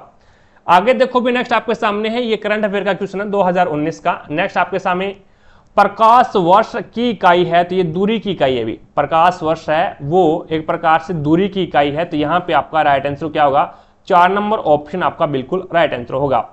अगला देखो भी नेक्स्ट आपके सामने है, अब इसके अंदर आपको बोला भी भारत में इंटरनेट की शुरुआत कब की गई थी, तो 15 अगस्त 1995 को, 15 अगस्त 1995 को भारत में इंटरनेट की शुरुआत की गई थी। 2 नंबर ऑप्शन आपका यहाँ पे राइट आंसर होगा। उससे पहले इंटरनेट नहीं था भी अपने भारत के अंदर, ठीक है। आगे देखो भी नेक्स्ट आपके सामने है 37 नंबर क्वेश्चन। अब इसने बोला भी यदि किसी भिन्न के अंश में 30% की वृद्धि कर दी जाए और 35% की कमी की जाए तो भिन्न का मान है वो 3/15 हो जाता है, तो मूल भिन्न आपको ज्ञात करनी है। मैं भिन्न मान लेता हूं भी x बट्टा वाई, कोई दिक्कत नहीं है। अब 30% की वृद्धि करता हूं तो इसका 130 हो जाएगा, और यहां पे 35% की कमी करता हूं तो 100 में से माइनस कर दो भी, तो 100 में से 35 माइनस करोगे तो 25 माइनस करोगे तो 75 हो जाएगा, और 35 माइनस करोगे तो 65 हो जाएगा भी, तो यहाँ पे ये हो जाएगा 65, और बराबर में वो भिन्न है वो आपके पास में 7/15 हो जाएगी। अब वज्र गुणा करवा दो, x और y को यहीं पे रख लो, और जो आपके पास में जो डिजिट है उसको क्या है दूसरी साइड में भेज दो वज्र गुणा करवा करके, तो ये आपके पास में x और y का तो अपन यहीं पे रखते हैं। 65 है वो 7 गुणा 65 हो जाएगा, और 130 है ये आपके पास में क्या हो जाएगा 15 × 130। अब काट दो भी, तो 13 एकम 13 और 13 5 65, 5 एकम 5 और 5 3 15, तो ये आपके पास में कितना आ गया अभी, ये आपके पास में आ गया, ये हो जाएगा 13 एकम 13 और ये 10 हो गया, और 13 5 65, ठीक है। और उसके बाद में ये चला जाएगा यहाँ पे 3/15 है भी, ये 3/15 है, तो यहाँ पे 3/15 करो आप, 3/15 कर दिया, 3 से 3 कैंसिल कर दिया, तो कितना बचेगा 1/10, कितना बचेगा भी 1/10 बचेगा, जो कि आपका 2 नंबर ऑप्शन बिल्कुल राइट आंसर हो जाएगा। अगला देखो भी नेक्स्ट आपके सामने है 38 नंबर क्वेश्चन। अब इसको ऑप्शन के हिसाब से करेंगे, कोई दिक्कत नहीं, आसानी से क्वेश्चन हो जाएगा। अगर आपको विभाजकता का रूल पता है, डिवाइड रूल अगर आपको पता है, तो आप आसानी से इस प्रकार के क्वेश्चनों को कर सकते हैं भी, ठीक है।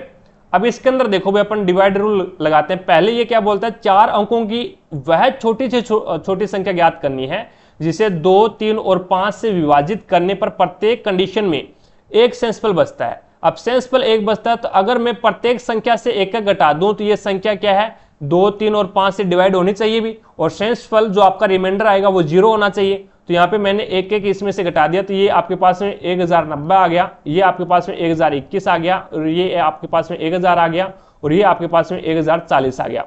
अब ये आपके पास में 1021 से 1 जाएगा तो 1020 आएगा भी। अब ये 5 से तो डिवाइड हो जाएगा भी, 5 का डिवाइड रूल ये बोलता है भी किसी भी संख्या का इकाई यानी यूनिट डिजिट है वो अगर 0 या फिर 5 है तो वो 5 से डिवाइड हो जाएगा। प्रत्येक संख्या 5 से डिवाइड हो रही है, कोई दिक्कत नहीं है। लेकिन 3 का डिवाइड रूल लगा दो भी। 3 का डिवाइड रूल क्या बोलता है, संख्या के अंकों का योग अगर 3 से डिवाइड हो रहा है तो वो संख्या 3 से डिवाइड हो जाएगी। तो यहाँ पे 9 और 1 10, ये संख्या 10 है वो 3 से डिवाइड नहीं होगा। तो यहाँ पे देखो भी, यहाँ पे इसके अंकों का योग 1 आएगा, 1 है वो 3 से डिवाइड नहीं होता, और 4 और 1 5, 5 है वो भी 3 से डिवाइड नहीं होता, तो ये भी कैंसिल। आपके पास में बच गया एक, कौन सा 1020। 1020 में अंकों का योग 3 हो रहा है, 3 है वो 3 से डिवाइड हो जाएगा, कोई दिक्कत नहीं है। तो यहाँ पे आपके पास ऑप्शन ही एक बचा है, 2 नंबर ऑप्शन आपका बिल्कुल राइट आंसर होगा। अगला क्वेश्चन देखो भी नेक्स्ट आपके सामने है, जलियांवाला बाग नरसंहार कब हुआ था? 13 अप्रैल 1919 को अमृतसर के अंदर हुआ था। 3 नंबर ऑप्शन आपका बिल्कुल राइट आंसर हो जाएगा भी। अगला क्वेश्चन देखो भी नेक्स्ट आपके सामने है, अब इसके अंदर है वो यहाँ पे अपन मैं थोड़ा सा ऑप्शन के हिसाब से करूंगा अभी इस क्वेश्चन को, और ऑप्शन के हिसाब से बता दूं भी, कोई दिक्कत नहीं है। देखो भी पहले इसी ऑप्शन को उठा लेते हैं। अब इसके अंदर ए और एट द रेट का मतलब क्या होता है, पत्नी। तो यहाँ पे डायरेक्ट इस प्रकार से लिख दो, ए पत्नी है बी की, और डॉलर का मतलब क्या होता है, डॉलर का मतलब होता है भाई। तो बी भाई है किसका भी, तो बी भाई है सी का। हैज का मतलब क्या होता है, पुत्री। तो सी पुत्री है किसकी, तो सी पुत्री है डी की। और यहाँ पे ग्रेटर देन लेस देन का मतलब क्या होता है, तो वो उसका मतलब होता है पति, पिता। डी पिता है किसका भी, ई का। अब देखो, अब आपको बताना है भी डी ए का ससुर है, वो कौन सी समीकरण के अंदर इंगित हो रहा है। तो यहाँ पे देखो भी ए है वो बी की पत्नी है, ए बी की पत्नी है, बी भाई है सी का, सी बी है वो सी का भाई है, और सी पुत्री है डी की। तो यहाँ पे कहने का मतलब डी है वो बी का पिता हो जाएगा भी, डी है वो बी का पिता हो जाएगा, क्योंकि ये सी का पिता है, और सी का पिता है तो सी है वो बी की बहन है भी। तो डी है वो बी का क्या है, और पिता है, डी है वो बी का पिता है, और बी की पत्नी यानी पुत्र की पत्नी है वो, एक प्रकार से यहाँ पे डी है वो क्या लगेगा अभी, डी है वो ए के ससुर लगेगा अभी। तो यहाँ पे आपका राइट आंसर क्या होगा, 3 नंबर ऑप्शन बिल्कुल राइट आंसर हो जाएगा। यही इसने पूछा है भी डी ए का ससुर लगना चाहिए, तो 3 नंबर जो समीकरण है उसमें लग रहा है भी। आगे देखो भी नेक्स्ट आपके सामने है, अब इसके अंदर आपको बोला है भी 6 मित्र है ए बी सी डी और ई एक षटकोणीय मेज के सभी षटकोणीय मेज बना लो। इस प्रकार से 6 कोने उसमें, ठीक है।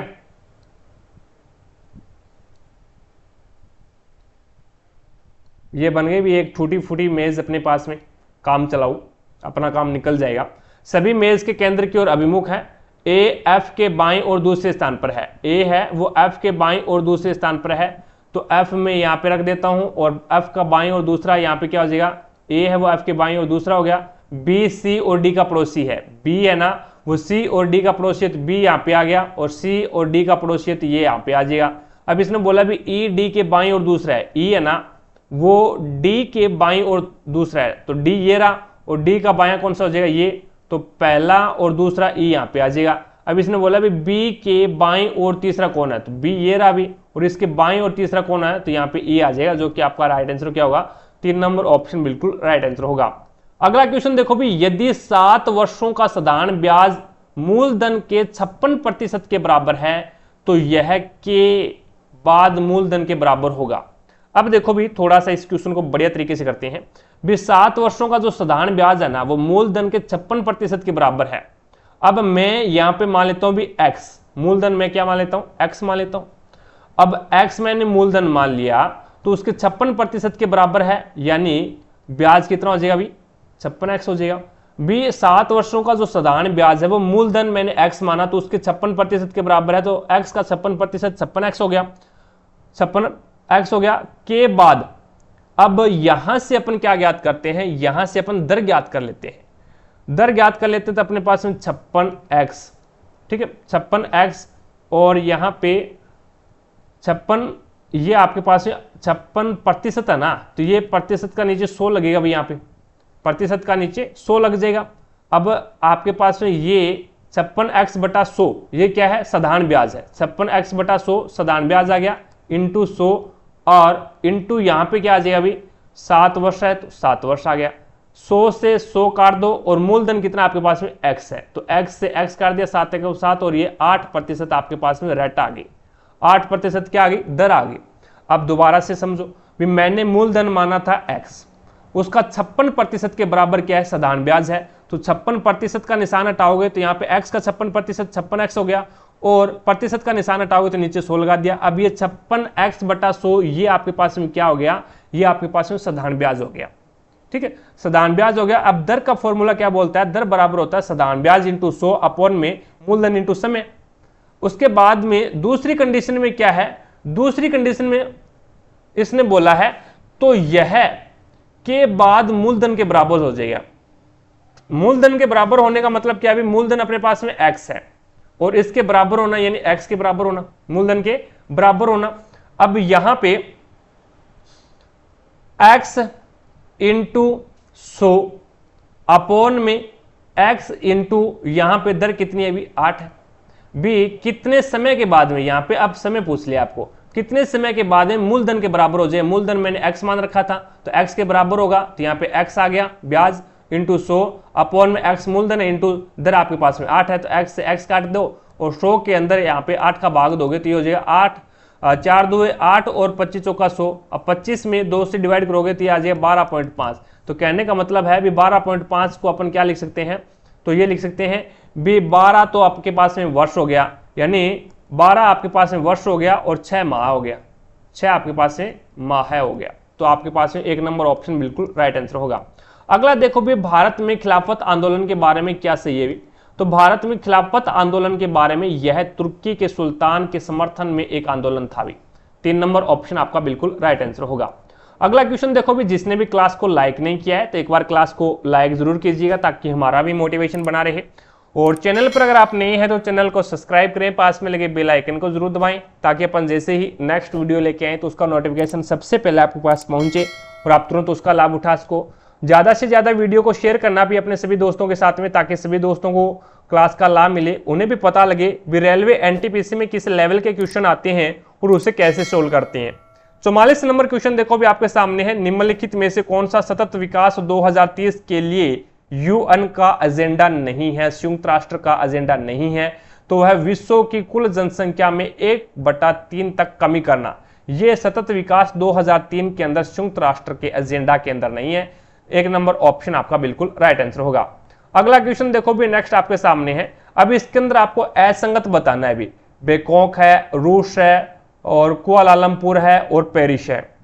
अब इसके अंदर है वो बेकोक, रूस, कुआलालंपुर और पेरिस, यानी रूस को छोड़कर के बाकी सारी की सारी क्या है, कैपिटल है यानी राजधानी है। बेकोक है ये थाईलैंड की राजधानी के अंतर्गत आ जाती है भी, ठीक है, थाईलैंड की राजधानी है। कुआलालंपुर है ये आपकी मलेशिया की राजधानी हो जाएगी, ये मलेशिया की राजधानी है। और पेरिस है ये फ्रांस की राजधानी हो जाएगी, ठीक है। और रूस की जो राजधानी है, रूस खुद राजधानी नहीं है, रूस की राजधानी है वो क्या हो जाएगी आपका मॉस्को, मॉस्को है ये रूस की राजधानी हो जाएगी। तो इसमें असंगत कौन सी है, रूस असंगत हो जाएगा। बाकी सारी की सारी क्या है, राजधानियां है, बेकोक है, कुआलालंपुर है और पेरिस, ठीक है। 2 नंबर ऑप्शन आपका बिल्कुल राइट आंसर होगा।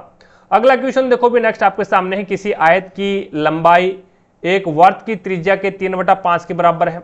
कोई आयत है उसकी लंबाई एक वर्त की त्रिज्या की 3/5 के बराबर है। वर्त की त्रिज्या है वो उस वर्ग की भुजा के 2 गुने के बराबर है, जिसका क्षेत्रफल है वो आपके पास में 30-25 है, जिसका क्षेत्रफल है वो आपके पास में 30-25 है। तो इसके अंदर अपन क्या करेंगे, पहले 30-25 वर्ग का क्षेत्रफल क्या होता है, वर्ग का क्षेत्रफल होता है भुजा स्क्वायर, क्या होता है अभी, भुजा स्क्वायर, ये वर्ग का क्षेत्रफल होता है। अपन यहां से वर्ग की भुजा निकाल लें तो अपने पास में वर्ग की त्रिज्या आ जाएगी, क्योंकि वर्ग की त्रिज्या है वो वर्ग की भुजा के बराबर हो जाएगी। तो ये आपके पास में कितनी हो जाएगी, 30-25 है वो वर्ग का क्षेत्रफल है। तो वर्ग का क्षेत्रफल भुजा स्क्वायर बराबर 30-25, तो भुजा बराबर आ जाएगा √30-25, 30-25। तो यहां से अपन इसको 30-25 को रूट से बाहर निकालेंगे, 30-25, तो ये 55 की स्क्वायर होती है। अभी किसकी होती है, 55 की स्क्वायर। यानी कहने का मतलब ये है अभी वर्ग की भुजा कितनी आ जाएगी, वर्ग की भुजा है वो 55 आ जाएगी। वर्ग की भुजा 55 आ जाएगी तो इसका मतलब क्या आ गया, ये वर्त की त्रिज्या होगी, वर्त की त्रिज्या हो जाएगी। और आयत की लंबाई है वो वर्त की त्रिज्या के 3/5 है। तो आयत की लंबाई कितनी हो जाएगी, आयत की लंबाई है वो वर्ग की त्रिज्या कितनी अभी 55 है और उसका 3/5 के बराबर है। तो ये 11 बार कट जाए, 11 × 33, तो यहाँ पे लंबाई कितनी आ गई, 33 आ गई। अब इसने बोला भी आयत की चौड़ाई है ना वो वर्ग की भुजा के 5वें भाग के बराबर है।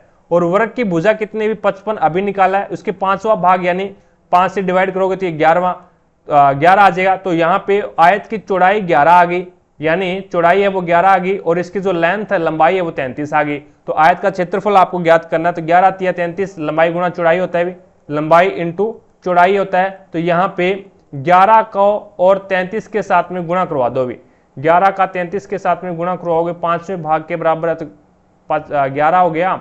और उसके बाद में इसने बोला भी 3/5 के बराबर है, 3/5 के बराबर है। तो ये आपके पास में 3/5, 5 से काटोगे तो ये 11 बार कटेगा, 11 × 33। अब इसमें थोड़ा सा यहाँ पे अपने मिसप्रिंट किया भी, इसने बोला भी वर्त की त्रिज्या ना उस वर्ग की भुजा के 2 गुने के बराबर है। तो 2 गुने के बराबर है तो वर्ग का भुजा 55 आया, तो वर्त की त्रिज्या कितनी हो जाएगी, इसका दुगुना करो तो ये आपके पास में 110 आ जाएगा। 110 वर्त की क्या आ जाएगी, त्रिज्या आ जाएगी। अब वर्त की त्रिज्या 110 आ गई तो इसने क्या बोला है, वर्त की त्रिज्या के 3/5 के बराबर आयत की लंबाई है। तो यहाँ पे 3/5 इसका निकाल दो, तो ये आपके पास में 5 से काटोगे तो ये हो जाएगा 5 × 2 = 10 और 5 × 2 = 10, 22 × 5 = 110 होता है, 22 × 3 = 66। तो 66 आपके पास में क्या आ गई, इसकी लेंथ आ गई, लंबाई 66 आ गई आयत की और चौड़ाई 11 है। तो 11 और 66 को आपस में मल्टीप्लाई करवाओगे तो 726 आ जाएगा। 11 × 6 = 66 और 11 × 6 = 66, 66 और 6 कितने हो जाएंगे, 72, 726, जो कि आपके पास में 4 नंबर ऑप्शन बिल्कुल राइट आंसर होगा। अगला क्वेश्चन देखो भी नेक्स्ट आपके सामने है। अब इसके अंदर है वो आपको एचसीएफ ज्ञात करना है भी, एचसीएफ ज्ञात करना है। कोई भी फ्रैक्शन होती है, कोई भी भिन्न होती है, एचसीएफ ज्ञात करने के लिए आपको अंश का एचसीएफ ज्ञात करना होता है और जो आपका हर होता है उसका आपको क्या ज्ञात करना होता है, एलसीएम ज्ञात करना होता है। तो यहाँ पे 2, 16, 32 और 54 का आपको एचसीएफ ज्ञात करना है। तो 2, 16, 32 और 54 का एचसीएफ कितना होता है, 2 ही होता है भी। ऐसी छोटी से ऐसी बड़ी से बड़ी संख्या देखनी है जो दी गई संख्याओं को डिवाइड कर दे। तो यहाँ पे 2 को 2 डिवाइड कर देगा, 16 को भी डिवाइड कर देगा, 32 को भी डिवाइड कर देगा, 54 को भी डिवाइड कर देगा। लेकिन इसके अंदर है वो 4 नहीं हो सकता, 4 है वो 54 को डिवाइड नहीं करता और न ही 2 को डिवाइड करेगा। तो यहाँ पे इसका एचसीएफ तो 2 आ गया, लेकिन एलसीएम है वो नीचे वाली संख्या का आपको एलसीएम ज्ञात करना है भी। नीचे वाली संख्या का एलसीएम 9, 81, 117 और 189, इसका आपको एलसीएम ज्ञात करना है। तो ये 73 71 आ जाएगा भी। तो आपके पास में क्या आ जाएगा, 2/73 71। या फिर आप इसके अभाज्य गुणनखंड करके ज्ञात कर सकते हैं। जैसे 9 बराबर क्या होगा 3 इंटू 3 कर सकते हैं। 81 को मैं क्या लिख सकता हूँ तो 3 इंटू 3 इंटू 3 इंटू 3, 3 3 9 9 27 27 81। और 117 को मैं क्या लिख सकता हूँ तो ये हो जाएगा 13 इंटू 3 इंटू 3, 13 3 39 और 39 3 कितना होता है 117 होता है। और इसी प्रकार से 189 का आप देख लो, 189 को इस प्रकार से इसका अभाज्य गुणनखंड कर लेना भी, ठीक है 189 के। और उसके बाद में जो अधिक बार, जैसे 3 अधिक बार यहाँ पे आया है, 4 बार आया है तो 3 की पावर 4 लेनी है आपको। उसके बाद में 13 है वो इसमें एक बार आया तो 13 एक बार लेना है। इस प्रकार से इसको सोल्व करना है तो वो आपका क्या होगा मल्टीप्लाई करवा हुए तो एलसीएम हो जाएगा भी। आगे देखो भी नेक्स्ट आपके सामने है अगला क्वेश्चन। अब इसके अंदर आपको बोला गया भी ए और बी की आयु का रेशियो है वो 5:3 है। 5 वर्ष बाद उनकी आयु का अनुपात है वो 10:7 हो जाता है। तो ए और बी की आयु के वर्तमान आयु के बीच अंतर आपको ज्ञात करना है। अब ये देखो भी ये ए और बी का है 5:3 है और 5 वर्ष के बाद में रेशियो है वो 10:7 हो जाता है। अब ये रेशियो सही नहीं है, क्यों नहीं है? 3 और 4 7, यहाँ पे तो 4 का अंतर है और यहाँ पे क्या है 5 का अंतर है। तो ये इस अंतर को सम बनाने के लिए नीचे वाली अनुपात है उसका अंतर देखो कितने का है तो 3 का है। ऊपर वाले अनुपात का अंतर देखो कितने का है तो 2 का है। तो ऊपर वाले अनुपात के अंतर से नीचे वाले अनुपात को गुणा कर दो, नीचे वाले अनुपात के अंतर से ऊपर वाले को गुणा कर दो। तो यहाँ पे नया अनुपात आपके पास निकल के आ जाएगा A/B, वो आ जाएगा 3 5 15 और 3 3 9। ऊपर वाले के अंतर से गुणा करोगे तो हो जाएगा आपके पास में 20:14। I am right? ओके। तो यहाँ पे देखो भी अब 5, यहाँ पे भी अंतर 5 है और यहाँ पे भी अंतर 5 है। तो 5 हमारे अनुसार अंतर 5 है, लेकिन 5 वर्षों के बाद में टाइम के अंदर पर्सन के अंदर भी 5 दे रखा है। तो 5 बराबर 5 तो 1 बराबर 1, 1 का मान कितना आ गया 1 आ गया। अब इसने पूछा क्या है तो वर्तमान आयु के बीच अंतर पूछा है। तो वर्तमान आयु के बीच में अंतर देख लो भी, अंतर तो 4 वर्ष बाद में देखोगे, 10 वर्ष बाद, 20 वर्ष बाद, 50 वर्ष बाद अंतर सेम ही रहेगा, ठीक है। तो यहाँ पे देख लो भी 20 और 14 के बीच में अंतर कितने का आ रहा है 6 का आ रहा है। और 15 और 9 के बीच में भी अंतर कितने का आ रहा है 6 का आ रहा है। कभी भी देख लेना अंतर सेम ही रहता है। तो यहाँ पे अंतर है वो इनका 6 का आ रहा है, 1 का मान 1 है तो यहाँ पे 6 का मान कितना हो जाएगा 6 हो जाएगा। तो 6 वर्ष का अंतर आएगा। 2 नंबर ऑप्शन आपका बिल्कुल राइट आंसर होगा। अगला देखो भी 5 सेंटीमीटर भुजा वाले एक समषटभुज का क्षेत्रफल आपको ज्ञात करना है। समषटभुज का फॉर्मूला आपको पता होना चाहिए, जैसे 3√3/2 और ये होता है इंटू भुजा स्क्वायर। ये इसका फॉर्मूला होता है समषटभुज का क्षेत्रफल ज्ञात करने का। 3√3/2 इंटू भुजा स्क्वायर होता है। तो यहाँ पे 3√3/2 और 5 भुजा कितने 5, 5 का स्क्वायर करोगे तो 25 हो जाएगा। और 25 को 3 के साथ में मल्टीप्लाई करवाओ तो ये 75√3/2 आ जाएगा, जो कि आपका राइट आंसर होगा। 2 नंबर ऑप्शन। आगे देखो भी नेक्स्ट आपके सामने है अगला क्वेश्चन। घरों के बाहर फर्श सजाने के लिए कला की निम्न में से किस शैली का उपयोग किया जाता है? तो ये कॉलम शैली का यूज करते हैं। 2 नंबर ऑप्शन है वो आपका बिल्कुल राइट आंसर होगा। अगला क्वेश्चन देखो भी नेक्स्ट 51 नंबर क्वेश्चन आपके सामने है। एक फूलदान का क्रय मूल्य 120 रुपए है। यदि दुकानदार ने इसे 5% हानि पर बेचता है, यदि दुकानदार है वो इसे 5% की हानि पर बेचता है तो आपको विक्रय मूल्य यानी कॉस्ट सेलिंग प्राइस इसको ज्ञात करना है। जैसे मैंने यहाँ पे 5% की हानि पर बेचता है, 120 रुपये इसका क्रय मूल्य है, 5% हानि, तो इसका मैं बना लेता हूँ फ्रैक्शन। तो 5% को फ्रैक्शन में बनाओगे तो 5 से कम 5 और 5 100 यानी 1/20 हो गया। कोई दिक्कत नहीं है, भी कोई दिक्कत नहीं है। एक फूलदान का क्रय मूल्य आपको 120 रुपये दे रखा है। यदि दुकानदार इसे 5% की हानि पर बेचता है तो विक्रय मूल्य बताना। तो मेरे अनुसार है वो 20 रुपये। इसका नीचे वाला हमेशा क्या होगा कॉस्ट प्राइस होगा। ऊपर अगर यहाँ पे हानि हो रही है तो हानि को दर्शाएगा, अगर लाभ हो रहा है तो लाभ को। यहाँ पे क्या है लॉस को दर्शा रहा है, तो 1 का लॉस हो गया, 1 का क्या हो गया लॉस हो गया। तो यहाँ पे एसपी कितने का आ गया तो एसपी 19, यानी 20 रुपये में खरीदा, 1 की हानि होगी तो 19 में बेचा। मेरे अनुसार 20 रुपये में बेच रहा है, मेरे अनुसार 20 रुपये में खरीद रहा है, लेकिन वो बोल रहा है 120 रुपये में खरीद रहा है। तो 1 का मान कितना आ गया 6 आ गया, 1 का मान 6 आ गया। तो यहाँ पे आपको विक्रय मूल्य ज्ञात करना है। हमारे अनुसार विक्रय मूल्य कितना है 19, तो 19 को 6 से मल्टीप्लाई कर दो तो 6 निम 54, 5 6 कम 6 और 5 11। तो यहाँ पे आपके पास में 114 क्या आ जाएगा इसका विक्रय मूल्य आ जाएगा, जो कि 3 नंबर ऑप्शन आपका बिल्कुल राइट आंसर होगा। अगला देखो भी, भारत में महाभियोग की प्रक्रिया द्वारा किसको पद से नहीं हटाया जा सकता। तो महाभियोग की प्रक्रिया वो अपने प्रधानमंत्री के अंदर नहीं लगती हुई। महाभियोग की प्रक्रिया जो आपका आर्टिकल 61 के अंदर प्रधानमंत्री वाले जो आपका राष्ट्रपति है उनके आर्टिकल 61 के अंदर वो महाभियोग की प्रक्रिया दे रखी है अभी, ठीक है। तो महाभियोग की प्रक्रिया से प्रधानमंत्री को नहीं हटा सकते, बाकी भारत के मुख्य न्यायाधीश को हटा सकते हैं, मुख्य चुनाव आयुक्त को हटा सकते हैं, भारत के राष्ट्रपति को हटा सकते हैं, भारत के उपराष्ट्रपति को हटा सकते हैं, ठीक है। तो यहाँ पे 4 नंबर ऑप्शन आपका बिल्कुल राइट आंसर होगा। अगला देखो भी, दिफू दर्रा। दिफू दर्रा कहाँ स्थित है? तो ये अरुणाचल हिमालय के अंदर स्थित है। 2 नंबर ऑप्शन है वो आपका बिल्कुल राइट आंसर होगा। अगला क्वेश्चन देखो भी, नेक्स्ट आपके सामने है 54 नंबर क्वेश्चन। 54 नंबर क्वेश्चन में आपको बोला गया भी कौन सा भारत का कौन सा शहर डेट्रॉइट ऑफ एशिया, भारत का कौन सा शहर डेट्रॉइट ऑफ एशिया और ऑटोमोबाइल कैपिटल के नाम से लोकप्रिय है? तो वो आपका हो जाएगा चेन्नई। कौन अभी? चेन्नई है। 1 नंबर ऑप्शन है वो आपका बिल्कुल राइट आंसर होगा। भारत का कौन सा शहर डेट्रॉइट ऑफ एशिया या फिर इसे ऑटोमोबाइल कैपिटल बोल सकते हैं, तो वो चेन्नई को कहते हैं भी। आगे देखो भी, नेक्स्ट 55 नंबर क्वेश्चन आपके सामने, दक्षिण ध्रुव पर पहुंचने वाली भारतीय पुलिस सेवा की पहली महिला अधिकारी का नाम क्या है? तो ये अर्पणा कुमार हो जाएगा, जो कि 2 नंबर ऑप्शन है वो आपका बिल्कुल राइट आंसर होगा। नेक्स्ट देखो 56 नंबर क्वेश्चन आपके सामने है, निम्नलिखित में से कौन सा एशिया का पहला स्टॉक एक्सचेंज है? तो बॉम्बे स्टॉक एक्सचेंज, और ये कहां पे है? बंबई के अंदर है। 3 नंबर ऑप्शन है वो आपका बिल्कुल राइट आंसर होगा। अगला क्वेश्चन देखो भी, नेक्स्ट आपके सामने है 57 नंबर क्वेश्चन। अब इसमें आपको बताना है किसी संख्या के, मैंने वो संख्या मान ली x, किसी संख्या के 3/5 के 7/17 के 2/5 भाग 84 है। भाग क्या है? 84 है। तो यहाँ पे उस संख्या का 40% आपको ज्ञात करना है। तो पहले वो संख्या ज्ञात कर लेते हैं। तो यहाँ पे देखो, अब अपने को तो ये x ज्ञात करना है, तो जो संख्या भाग के अंदर है ना वो तो गुणा में चले जाएगा, जो गुणा के अंदर है वो भाग में आ जाएगी। तो x बराबर क्या हो जाएगा? तो 84 × 5 × 17 × 5 अपोन में आपके पास में आ जाए 3 × 7 × 2। अब ये अपने पास में क्या आ गई? संख्या आ गई। ये अपने पास में संख्या आ गई और इसका 40% याद करना, तो इंटू 40 और प्रतिशत का निशान हटाओगे तो नीचे लग जाएगा 100। 1 0 से 1 0 कैंसिल करो, 5 से कम 5, 5 2 10, 2 से 2 2 4, 2 से 2 कैंसिल। अब जो कट रहा है उसको काट दो, तो ये आपका 3 से कट जाएगा भी। 3 2 6 बच गया आपके पास में कितना भी?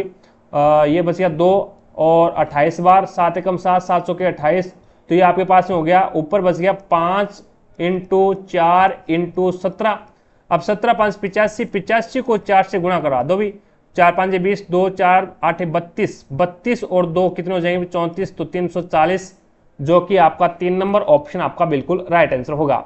अगला देखो भी, नेक्स्ट 58 नंबर क्वेश्चन आपके सामने है, यदि किसी धनात्मक संख्या को उसके वर्ग में से घटाया जाता है तो शेषफल 812 बचता है, तो वह संख्या आपको ज्ञात करनी है। यदि किसी धनात्मक संख्या के वर्ग में से, कोई धनात्मक संख्या है उसके वर्ग में से संख्या घटाई जाती है, कोई धनात्मक संख्या को उसके वर्ग से, कोई धनात्मक संख्या मैंने मान ली x है, कोई धनात्मक संख्या है वो मैंने x मान ली, किसी धनात्मक संख्या को उसके वर्ग से घटाया जाता है, तो मैंने धनात्मक संख्या x मानी और उसका वर्ग करूंगा तो x² कर दूंगा और उसमें से घटा दूं -x, तो बराबर में मेरे पास में शेषफल कितना बचेगा? 812 बचेगा भी। तो ये हो जाएगा x² माइनस में x और यहाँ पे आ जाएगा माइनस का 812x, माइनस का 812x।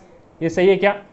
अब इसमें आपको ऐसे 2 टुकड़े करने पड़ेंगे भी, जैसे यहाँ पे यानी अपन अगर माइनस करें ना तो जोड़ने या घटाने पर माइनस का x आना चाहिए और गुणा करने पर 812 आना चाहिए। तो ये आपके पास मुझे x² और माइनस का मैं 29x ले लूं और प्लस का मेरे पास में 28x आ जाए, ठीक है, और माइनस का आपके पास में 812 है ही। अब देखो भी यहाँ पे आपके पास में x कॉमन आ गया, ये हो गया x माइनस में 29 और प्लस का यहाँ पे आपके पास में क्या है भी? 28 आ गया कॉमन, और ये आपके पास में प्लस माइनस और x माइनस में 28 का 812 पे भाग दोगे तो ये आपके पास में 29 आ जाएगा। तो एक तो आपके पास में बन गया x माइनस 29 और एक आपके पास में बन गया x प्लस में 28। कोई दिक्कत नहीं है। अब आगे देखो, आगे अपन बात करते हैं, यहाँ पे x बराबर हो जाएगा आपके पास में 29 और एक हो जाएगा x बराबर में माइनस का 28। तो माइनस में कोई वैल्यू होगी नहीं भी, माइनस में कोई संख्या है वो होगी नहीं यहाँ पे, तो संख्या है वो आपके पास में 29 हो जाएगी, जो कि 4 नंबर ऑप्शन है वो आपका बिल्कुल राइट आंसर होगा। आगे देखो भी, वैसे अपन बात करें 29 का स्क्वायर क्या होता है भी, 29 का स्क्वायर क्या होता है, तो 29 का स्क्वायर 29 का स्क्वायर करके देखते हैं भी, 29 इंटू 29, तो ये आपके पास में 841 हो जाएगा। 841 है वो 29 का स्क्वायर होता है, और इसमें से क्या किया इसने, वो संख्या घटानी है, 29 घटा दो भी, तो ये आपके पास में 812 बचेगा। आगे देखो भी, नेक्स्ट आपके सामने है 59 नंबर क्वेश्चन। दो ट्रेन जो क्रमशः 136 मीटर और 185 मीटर लंबी है, एक दूसरे की ओर जा रही है, आ रही है, जिनमें से एक की गति 70 किलोमीटर पर घंटा है और दूसरे की गति 65 किलोमीटर पर घंटा है। एक स्थान पर मिलने के बाद दोनों ट्रेन कितने समय में एक दूसरे को पूरी तरह पार कर जाएगी। अब देखो भी, यहाँ पे दोनों एक साइड, दोनों क्या है, आमने सामने से आ रही है, तो सापेक्ष दूरी है वो जुड़ेगी भी। 136 प्लस में 185 करो तो सापेक्ष दूरी आपके पास में आ जाएगी, ये हो जाएगा आपके पास में 321, सापेक्ष दूरी है वो आपके पास में 321 मीटर आ जाएगी।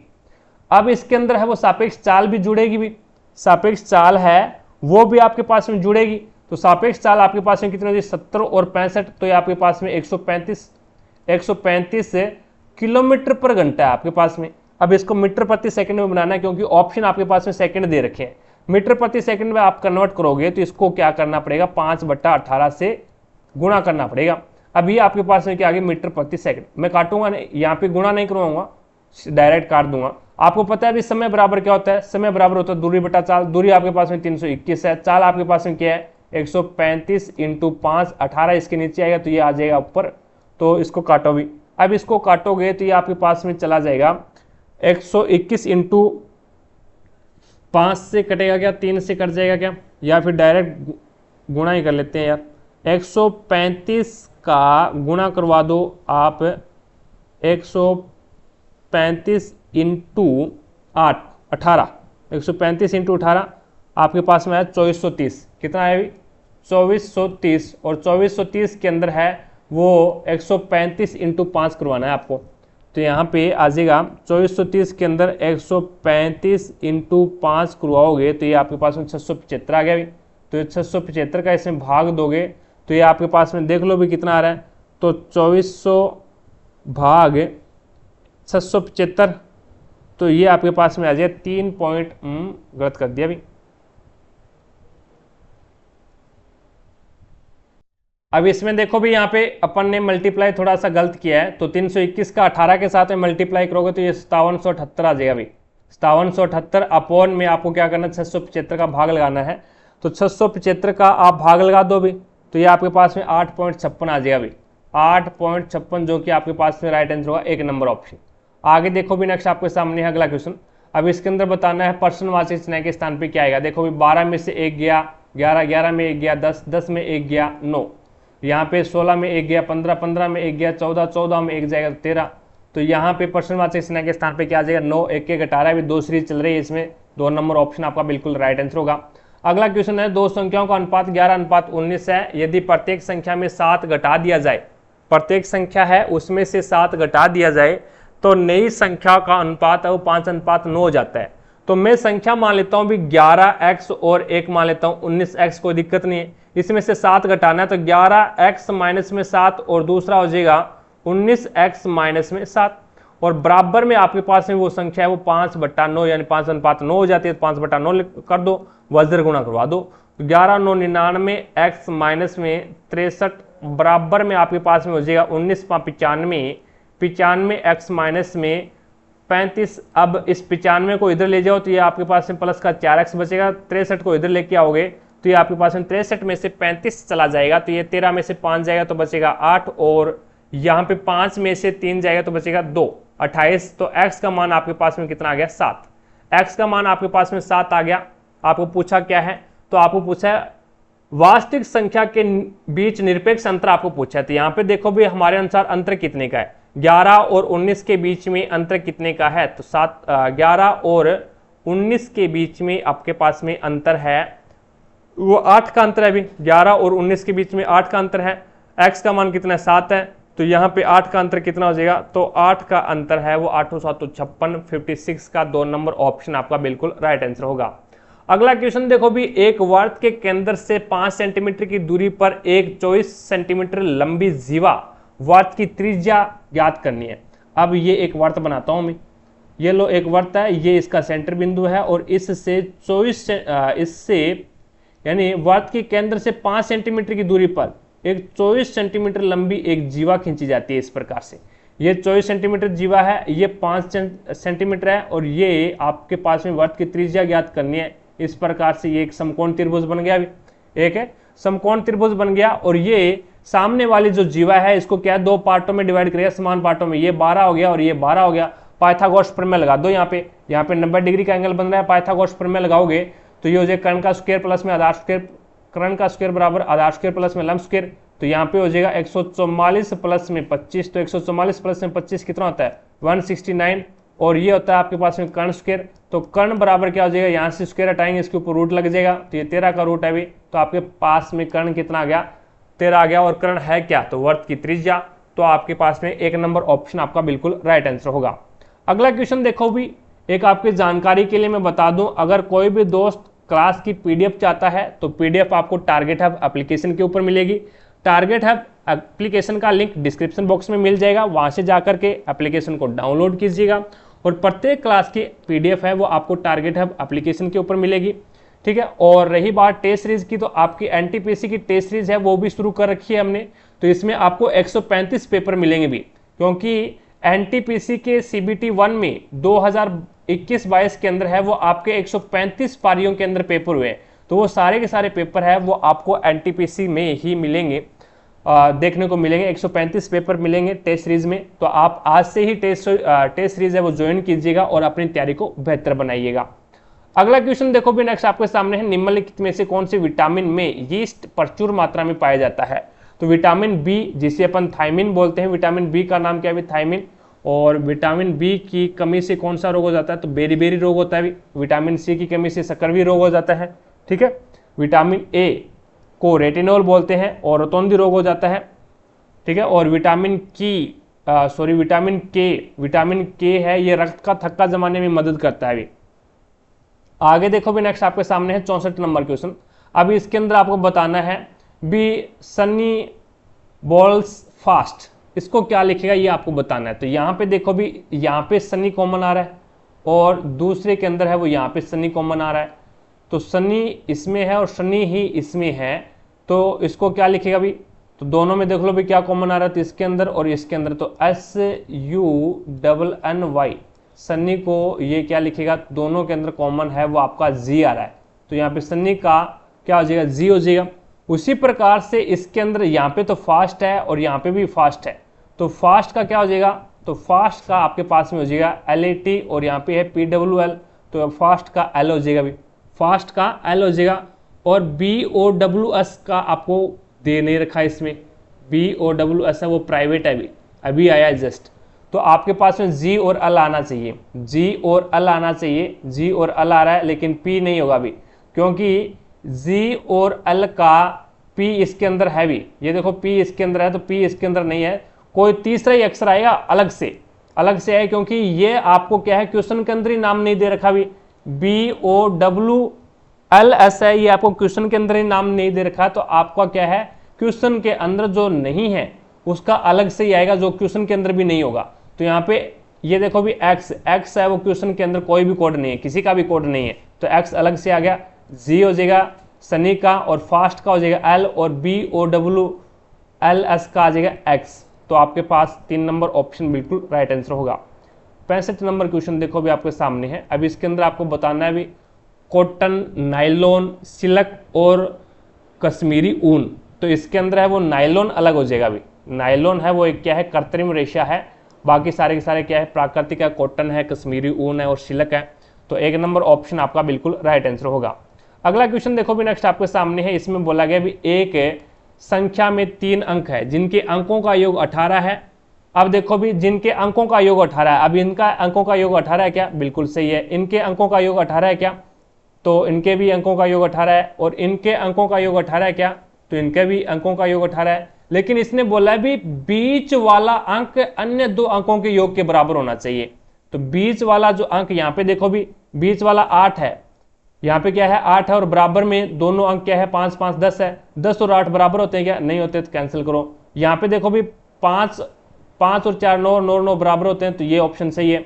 यहाँ पे देखो भी 8 और 6 और 4 10, 10 और 8 बराबर होते हैं कि ये भी बराबर नहीं होता। अब आपके पास में ऑप्शन 2 बच गए, एक तो 2 नंबर और एक 3 नंबर। आगे देखो भी यदि संख्या के अंकों के क्रम को उलट देने पर वह संख्या 297 अधिक हो जाती है। अब मैं पहले 3 नंबर ऑप्शन को उठाता हूं भी, मैंने मान लिया भी ये संख्या 396 है। इनके अंकों का क्रम पलट दूं भी पहले आ जाएगा 6, फिर आ जाएगा 9, फिर आ जाएगा 3। अब ये क्या कहता है, जो नई संख्या आई है ना वो संख्या पुरानी संख्या से 297 अधिक है। तो 396 इसमें से माइनस करोगे तो 13 में से 6 जाएगा 7 बचेगा, और यहाँ पे बचेगा आपके पास में 18। 18 में से 9 जाएगा तो आपके पास में कितना हो जाएगा? 18 में से 9 जाएगा तो ये 18 में से 9 जाएगा तो 9 ही बचेगा ना। और उसके बाद में यहाँ पे बच गया 5, 5 में से 3 जाएगा तो 2। देख लो 297 का अंतर है, तो यहाँ पे आपका राइट आंसर क्या होगा? 3 नंबर ऑप्शन बिल्कुल राइट आंसर होगा। अब इसके अंदर देखोगे ना 495 आपके पास में, 495 को 594 कर दूं, अंकों को पलट दिया मैंने। अब 495 इसमें से माइनस कर लो, 297 का अंतर आ जाएगा, 297 का अंतर आएगा ही नहीं, तो 3 नंबर ऑप्शन आपका बिल्कुल राइट आंसर होगा। अगला देखो भी यंग बंगाल आंदोलन किसने शुरू किया था? तो यंग बंगाल आंदोलन है वो हेनरी विवियन डेरोजियो ने किया था। 3 नंबर ऑप्शन आपका बिल्कुल राइट आंसर होगा। 68 नंबर क्वेश्चन देखो भी भारतीय राष्ट्रीय कांग्रेस की पहली भारतीय महिला अध्यक्ष कौन थी? तो सरोजिनी नायडू आपका बिल्कुल राइट आंसर होगा। अगला क्वेश्चन देखो भी नेक्स्ट 69 नंबर क्वेश्चन आपके सामने है, चार मीनार निम्नलिखित में से किस शहर में स्थित है? तो ये हैदराबाद के अंदर है। 4 नंबर ऑप्शन आपका बिल्कुल राइट आंसर होगा। अगला क्वेश्चन देखो भी नेक्स्ट आपके सामने है, जिला और सत्र न्यायालय, जिला और सत्र न्यायालय के सीधे नियंत्रण के अधीन कार्य करते हैं। तो ये राज्य के उच्च न्यायालय जिला और सत्र न्यायालय है, उसके जिला और सत्र न्यायालय है ये राज्य के उच्च न्यायालय के सीधे नियंत्रण के अधीन कार्य करते हैं। तो यहाँ पे 2 नंबर ऑप्शन आपका बिल्कुल राइट आंसर होगा। 71 नंबर क्वेश्चन देखो भी, पूना समझौता पर किस के हस्ताक्षर हुए थे? तो महात्मा गांधी और BR अम्बेडकर, भीमराव अम्बेडकर के हस्ताक्षर हुए थे। अब आपको कमेंट सेक्शन में कमेंट करके ये बताना है भी पूना समझौता कब हुआ था, इसकी डेट कमेंट सेक्शन में लिखना है भी, ठीक है। अगला क्वेश्चन देखो भी नेक्स्ट आपके सामने है, प्रश्नवाचक चिन्ह के स्थान पे क्या आएगा? प्रश्नवाचक चिन्ह के स्थान पे क्या आएगा? ई, उसके बाद में आया जे, फिर आया ओ और फिर आया टी। तो यहाँ पे अपन बात करें 5 जोड़ दिया 5 यानी प्रत्येक में 5 5 जोड़ रहा है 20 और 5 25, 25 पे वाई आ जाएगा, जो कि 2 नंबर ऑप्शन आपका बिल्कुल राइट आंसर होगा। अगला क्वेश्चन देखो भी नेक्स्ट आपके सामने है, जिन पियरे हैरिसन द्वारा लिखी गई निम्न में से कौन सी पुस्तक कल्पना चावला के जीवन पर आधारित है? तो ये आपका राइट आंसर होगा द एज ऑफ टाइम यानी 2 नंबर ऑप्शन आपका बिल्कुल राइट आंसर होगा। अगला क्वेश्चन देखो भी, राज्य के नीति निर्देशक सिद्धांतों का उल्लेख भारतीय संविधान के निम्नलिखित में से किस भाग में दिया गया है? तो नीति निर्देशक सिद्धांत है वो आपके पास में भाग 4 के अंदर दे रखा है। भाग 4 के अंदर अगर आर्टिकल की बात करूं तो आर्टिकल 36 से 51 तक चले जाते हैं, ठीक है। और भाग 3 के अंदर है वो आपके मौलिक कर्तव्य दे रखे हैं भाग 3 के अंदर मौलिक अधिकार दे रखे हैं। मौलिक अधिकार कहाँ से लिए गए हैं? तो मौलिक अधिकार है वो अमेरिका से लिए गए हैं। नीति निर्देशक तत्व है ये आयरलैंड से लिए गए हैं भी, ठीक है। आगे चलता हूं, नेक्स्ट आपके सामने है अगला क्वेश्चन 5 के अंदर है वो आपका 5 के अंदर राज्यों के बारे में बताया गया है, एक प्रकार से राज्य के बारे में, संघ राज्य के बारे में बताया गया है यहाँ पे। आगे देखो भी नेक्स्ट आपके सामने 75 नंबर क्वेश्चन।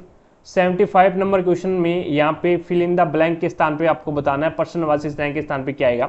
देखो भी अब आपस में मल्टीप्लाई करवा दो, 7 और 6 का मल्टीप्लाई करवाओगे तो 42 हो जाएगा, और 5 और 2 का आपस में मल्टीप्लाई कराओ 10 जोड़ोगे तो 52 हो जाएगा।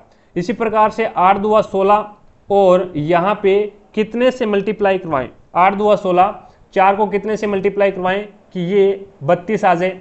तो देखो भी इसके अंदर है वो 32 में से 16 घटाऊंगा तो 16 आएगा भी, 32 में से 16 घटाऊंगा 16 आएगा। तो कहने का मतलब 4 और यहाँ पे जो संख्या आएगी उसका गुणा 16 होना चाहिए, तो यहाँ पे संख्या 4 आ जाएगी, 4 चौका 16, 16, 8 2 16, 16 16 32 हो जाएंगे। इसी प्रकार से 3 2 6 और 8 5 40, प्लस में 40 और 6 46 46 हो जाएगा, तो 4 आ जाएगा इसमें।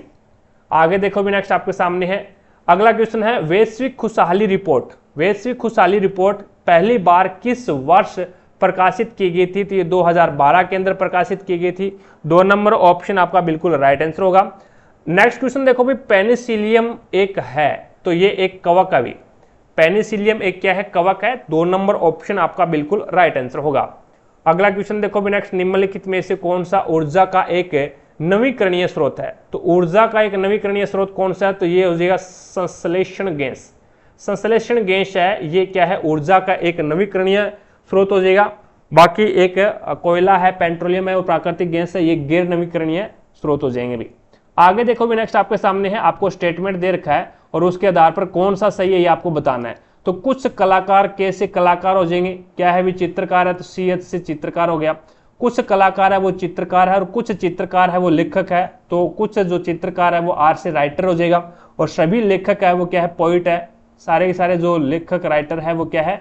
P से पोइट हो जाएगा, कवि हो जाएगा।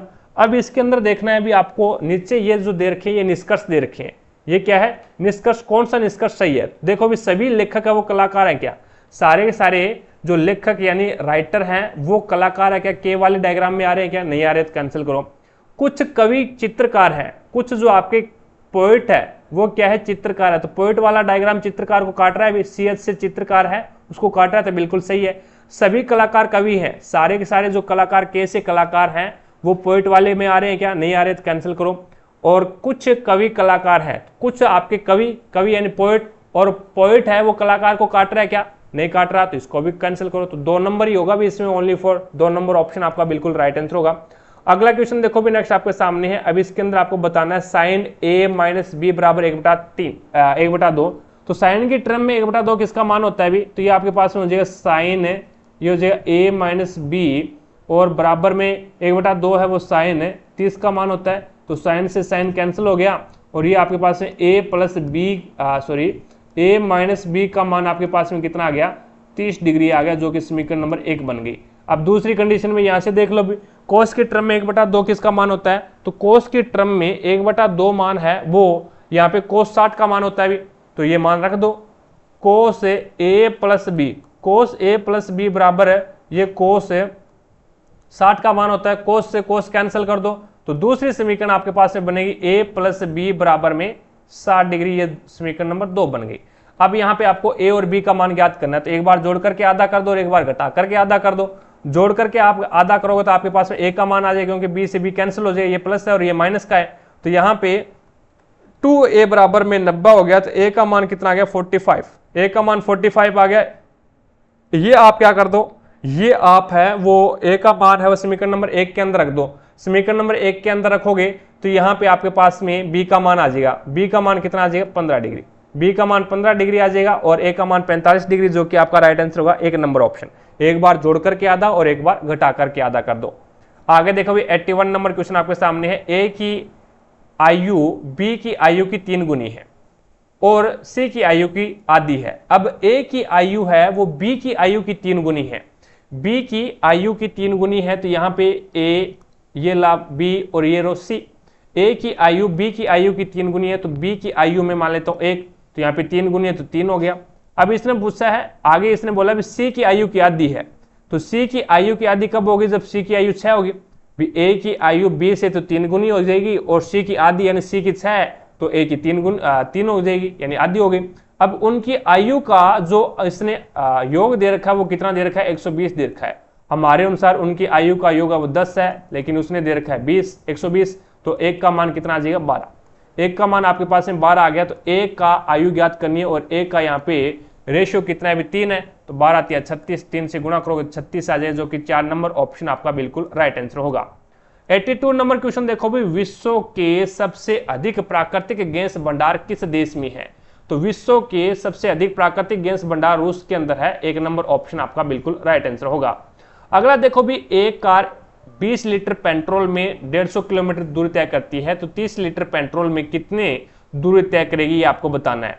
तो 20 लीटर पेट्रोल अपने पास में 150 किलोमीटर चलती है, तो 1 लीटर में कितना चलेगी? तो 20 का भाग दे दो। 30 लीटर में बताना है तो 30 से गुणा कर दो, 0 से 0 कैंसिल हो जाएगा, 150 बार चला जाए, 75 तिया कितना होता है 225 हो जाएगा, जो कि 3 नंबर ऑप्शन आपका बिल्कुल राइट आंसर होगा। आगे देखो नेक्स्ट पे चलता हूं, 83 नंबर क्वेश्चन देखो भी। अब इसके अंदर आपको श्रृंखला बतानी है।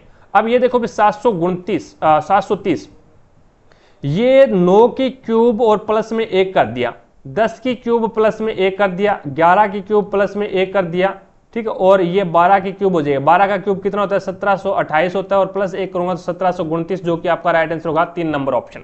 9 की क्यूब होता है 9 की क्यूब 729 होता है, 10 की क्यूब 1000 होता है, और 11 की क्यूब 1331 होता है, ठीक है। आगे देखो नेक्स्ट आपके सामने 85 नंबर क्वेश्चन। 6वीं शताब्दी ईसा पूर्व के प्रारंभ में भगवान महावीर का जन्म निम्नलिखित में से किस स्थल पर हुआ था? तो ये वैशाली के अंदर हुआ था। 3 नंबर ऑप्शन है वो आपका बिल्कुल राइट आंसर होगा। अगला क्वेश्चन देखो भी नेक्स्ट आपके सामने है। अब इसने बोला भी जेक लाइट स्ट्रीट पर चल रहा है। जेक कोई आदमी का नाम है, ये लाइट स्ट्रीट यानी ये नाम यहाँ पे दे रखा है लाइट स्ट्रीट, इसके ऊपर चल रहा है, और वह अपनी बाईं ओर सिंगल कैफे देख रहा है, यानी लाइट स्ट्रीट के ऊपर चल रहा है। और उसके बाद में ये क्या बोल रहा है, ये बोल रहा है भी रिंगल कैफे है ना, ये रहा रिंगल कैफे, इसकी ओर देख रहा है। अब ऐसे लाइट स्ट्रीट पे चल रहा है और ये रिंगल कैफे, और वो कौन सी ओर है, बाईं ओर है। जब जेक है वो ऊपर से नीचे की ओर जा रहा है, तो अब इसका ये तो आपका क्या हो जाएगा बायां हो जाएगा, और ये इसका क्या हो जाएगा दायां। तो इसने क्या बोला जेक किस दिशा में जा रहा है, जेक का अभिमुख किस दिशा में है, तो ये दक्षिण दिशा की ओर है अभी। तभी ये क्या है अपनी बाईं ओर जो रिंगल कैफे है, ये जो रिंगल कैफे है इसको देखेगा। तो यहाँ पे आपका राइट आंसर क्या होगा, जेक का मुख है वो दक्षिण की ओर है। 3 नंबर ऑप्शन आपका बिल्कुल राइट आंसर होगा। अब देखो भी यहाँ पे अब इसमें बोला गया है भी किन 2 वर्षों में तीनों कंपनियों द्वारा अर्जित लाभ बराबर था। तीनों कंपनियों द्वारा अर्जित लाभ है वो बराबर है। तो मैं थोड़ा सा यहाँ पे आपको बता देता हूं भी, एक हिंट दे देता हूं। तो इसके अंदर है वो आपका हो जाएगा एक प्रकार से, थोड़ा सा छोटा कर लेते हैं और ऑप्शन ही उठा लेता हूं मैं डायरेक्ट। ऑप्शन है 12 और 13। ऑप्शन मेरे पास में क्या है 2012 और 2013 है भी। तो 2012 और 2013 अपने पास में क्या है 2012 और 13। अब देखो भी 2012 के अंदर 40 प्लस में 60 प्लस में 120, तो जोड़ोगे तो ये कितना आ जाएगा 220 हो जाएगा। इसी प्रकार से 2013 के अंदर जोड़ोगे, 2013 के अंदर जोड़ोगे 60 प्लस में 70 प्लस में 90, तो इनको जोड़ोगे तो कितना आ जाएगा 220। तो इसने क्या बोला किन 2 वर्षों में तीनों कंपनियों द्वारा अर्जित लाभ बराबर है। तो यहाँ पे भी तीनों कंपनियों ने 220 अर्जित किया था लाभ, और यहाँ पे भी 220 लाभ अर्जित किया था। तो आपका राइट आंसर क्या होगा 2012-13 हो जाएगा, जो कि 4 नंबर ऑप्शन आपका बिल्कुल राइट आंसर होगा। आगे देखो भी नेक्स्ट आपके सामने है अगला क्वेश्चन। अब इसके अंदर आपको बोला गया भी जे अपने घर से चलता है, उसका होम कहां पे है, ये रहा जे हाउस, ठीक है, ये इसका होम है। और जे अपने हाउस पे घर से चलता है और पूर्व दिशा में बैंक स्ट्रीट है। अब ये देखो भी बैंक स्ट्रीट कहां पे है, BANK बैंक स्ट्रीट, ये अभी बैंक स्ट्रीट की गली, तो यहाँ पे आ गया और पूर्व दिशा में मुड़ गया। बैंक स्ट्रीट की ओर मुड़ जाता है और 2 ब्लॉक चल जाता है, पहला ब्लॉक और दूसरा ब्लॉक, पहला ब्लॉक और दूसरा ब्लॉक, दो ब्लॉक चला जाता है, 2 ब्लॉक चलता है और दक्षिण की ओर मुड़ जाता है। अब 2 ब्लॉक चला गया और दक्षिण की ओर मुड़ेगा, तो ये दक्षिण की ओर मोड़ दिया। फिर वह लगातार सड़क के अंत तक चलता है। जय निम्नलिखित में से किसके नजदीक है, जय है वो अब किसके नजदीक है, तो यहाँ पे देख लो भी ये थिएटर है, यहाँ पे क्या है ये थिएटर है, यानी पहले ये इस साइड में चला और बैंक स्ट्रीट पे चला इस प्रकार से, और 2 ब्लॉक चला, पहला ब्लॉक और दूसरा ब्लॉक, दूसरे ब्लॉक में चला गया। अब क्या दक्षिण की ओर मुड़ गया, दक्षिण की ओर मुड़ेगा तो इस प्रकार से जाएगा। और अब वो किस के पास में है, तो ये थिएटर है। अभी यहाँ पे ये देखो ये थिएटर है, तो यहाँ पे 3 नंबर ऑप्शन आपका बिल्कुल राइट आंसर होगा। अगला क्वेश्चन देखो भी नेक्स्ट आपके सामने है। अब इसके अंदर आपको बताना है भी 5 वर्षों में दी गई कुल प्रोत्साहन राशि और उस अवधि में भुगतान किए गए कुल वेतन की कितने प्रतिशत है। तो 5 वर्ष ये रहे आपके, और 5 वर्षों में कुल प्रोत्साहन राशि किसे बोलते हैं भी, ये रही आपकी प्रोत्साहन राशि 5 वर्षों में। ये जो प्रोत्साहन राशि है उसको ऐड करना पड़ेगा, तो मैं यहाँ पे ऐड कर लेता हूं भी पहले। अब इसके अंदर हमने जोड़ा तो इसमें प्रोत्साहन राशि आई है ना वो आपके पास में आई है 24 योग करने पर, और जो आपकी सैलरी आई है यानी वेतन आया है वो आपके पास में कितना आया भी 1200 आया है, वेतन आपके पास में 1200 आया है। अब देखो भी 5 वर्षों में दी गई कुल प्रोत्साहन राशि यानी 24 है, और उसी अवधि में भुगतान किए गए कुल वेतन कितना भुगतान किया गया था, 1200 का कितना प्रतिशत है, तो 1200 का कितना प्रतिशत है, तो 1200 के साथ में है का कितना, तो इसका मतलब 24 आ जाएगा ऊपर और का कितना प्रतिशत यानी 1200 आएगा नीचे, और आपको क्या करना है, प्रतिशत ज्ञात करना है तो इंटू करना पड़ेगा 100, 2 से 2 कैंसिल कर दो, 12 कम 12, 12 2 24, तो यहाँ पे आपके पास में क्या आ जाएगा, 2% आ जाएगा। 3 नंबर ऑप्शन आपका बिल्कुल राइट आंसर होगा। अगला क्वेश्चन देखो भी नेक्स्ट आपके सामने, आपको बताना है 2 जो बिंदु है ना उसका विपरीत क्या हुआ, 2 ये रहा भी, और यहाँ पे इसमें 3 कॉमन आ रहा है और इसमें भी 3 कॉमन आ रहा है, तो 3 कॉमन से आप क्या करो, यहां से एंटी क्लॉकवाइज चल जाओ, तो ये आपके पास में क्या आ जाएगा, 4 आ जाएगा, और यहां से इसमें भी एंटी क्लॉकवाइज चलना पड़ेगा, तो यहाँ पे भी क्या आ जाएगा, 4 आ जाएगा, तो 2 का विपरीत क्या हो जाएगा, 4। अगर आप किसी भी पासे के अंदर क्लॉकवाइज चल रहे हैं तो दूसरे पासे के अंदर भी आपको क्लॉकवाइज चलना पड़ेगा। अगर पहले पासे में आप एंटी क्लॉकवाइज चले हो तो दूसरे पासे में भी आपको एंटी क्लॉकवाइज ही चलना पड़ेगा, तो 2 नंबर ऑप्शन आपका बिल्कुल राइट आंसर होगा। 2 का विपरीत है वो 4 हो जाएगा। अब आपको क्या करना है, नीचे दिए गए शब्दों में अंग्रेजी शब्दकोश के उनके क्रम के अनुसार व्यवस्थित करने पर उनमें से कौन सा शब्द पहले आएगा, तो पहले पोत आने वाला शब्द क्या है, अल्फाबेट के हिसाब से तो आप सेट कर सकते हो भी, PE सभी में PE है।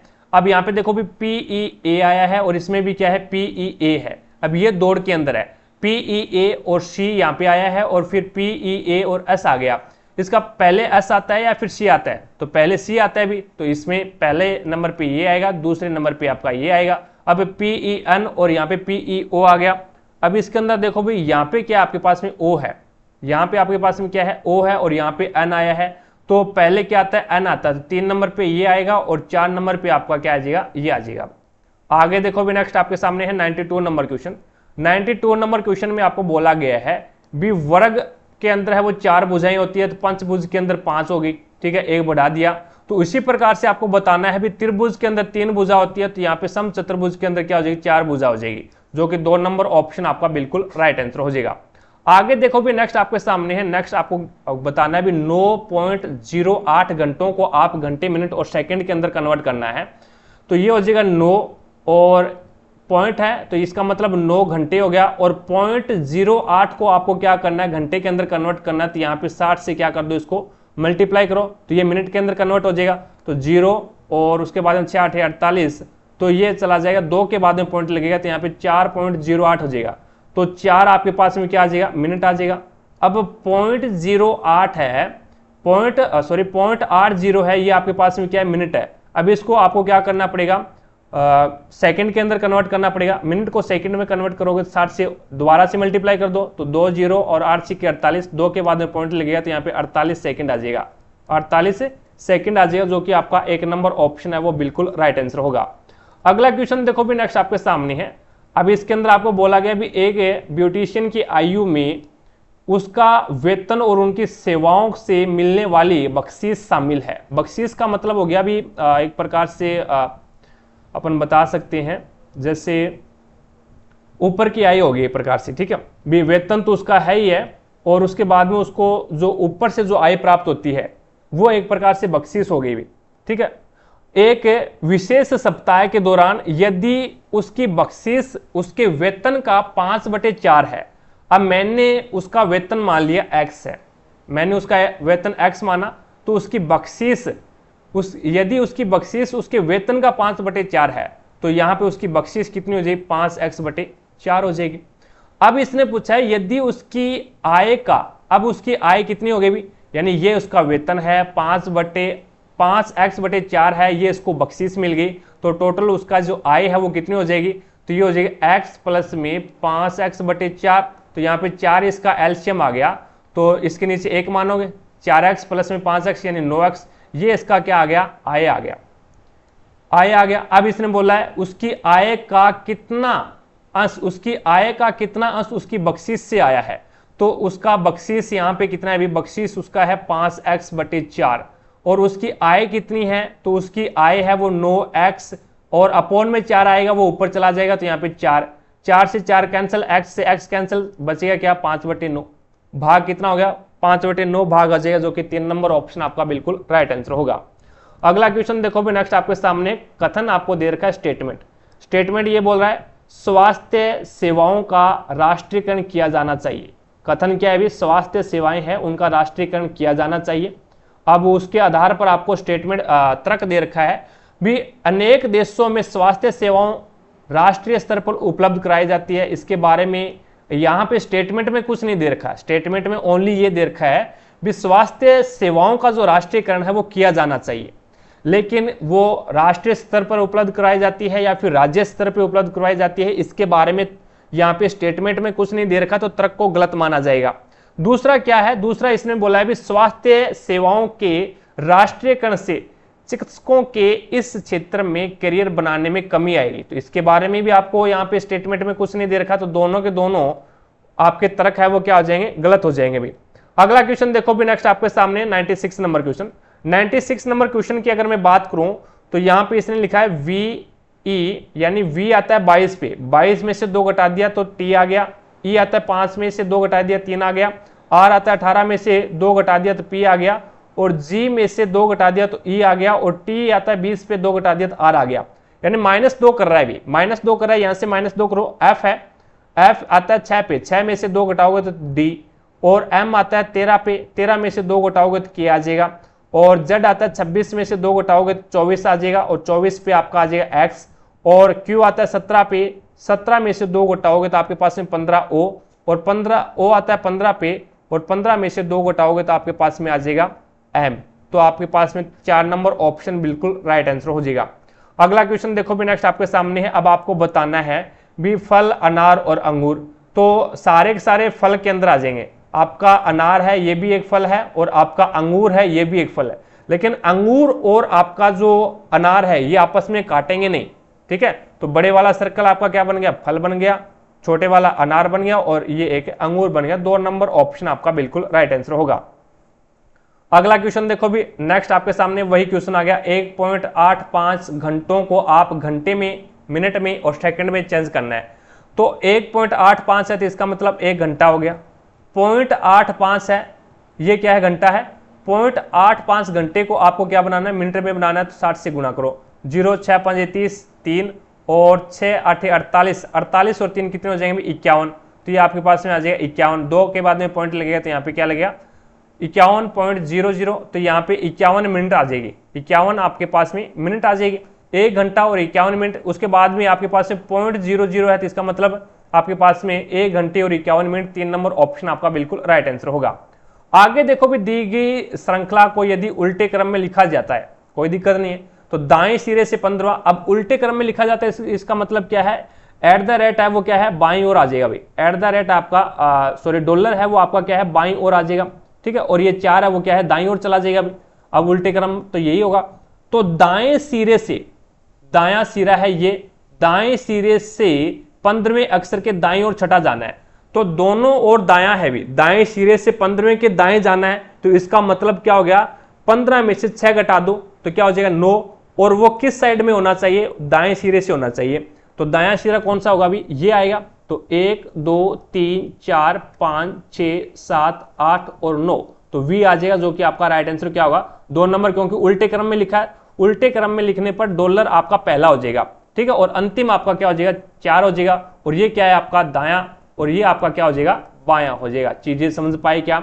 अगला देखो भी नेक्स्ट, अगला क्वेश्चन है, विकल्पों में सूचीबद्ध 4 प्रकाशनों में से 3 किसी प्रकार से संगत है और 1 असंगत है। असंगत का चेंज करना है। द टाइम ऑफ इंडिया ये एक अखबार का नाम है, हिंदुस्तान टाइम्स ये भी एक अखबार का नाम है, और द इंडियन एक्सप्रेस ये भी एक अखबार का नाम है। लेकिन आउटलुक है ये एक अखबार का नाम नहीं है। 3 नंबर ऑप्शन है वो आपका बिल्कुल राइट आंसर होगा।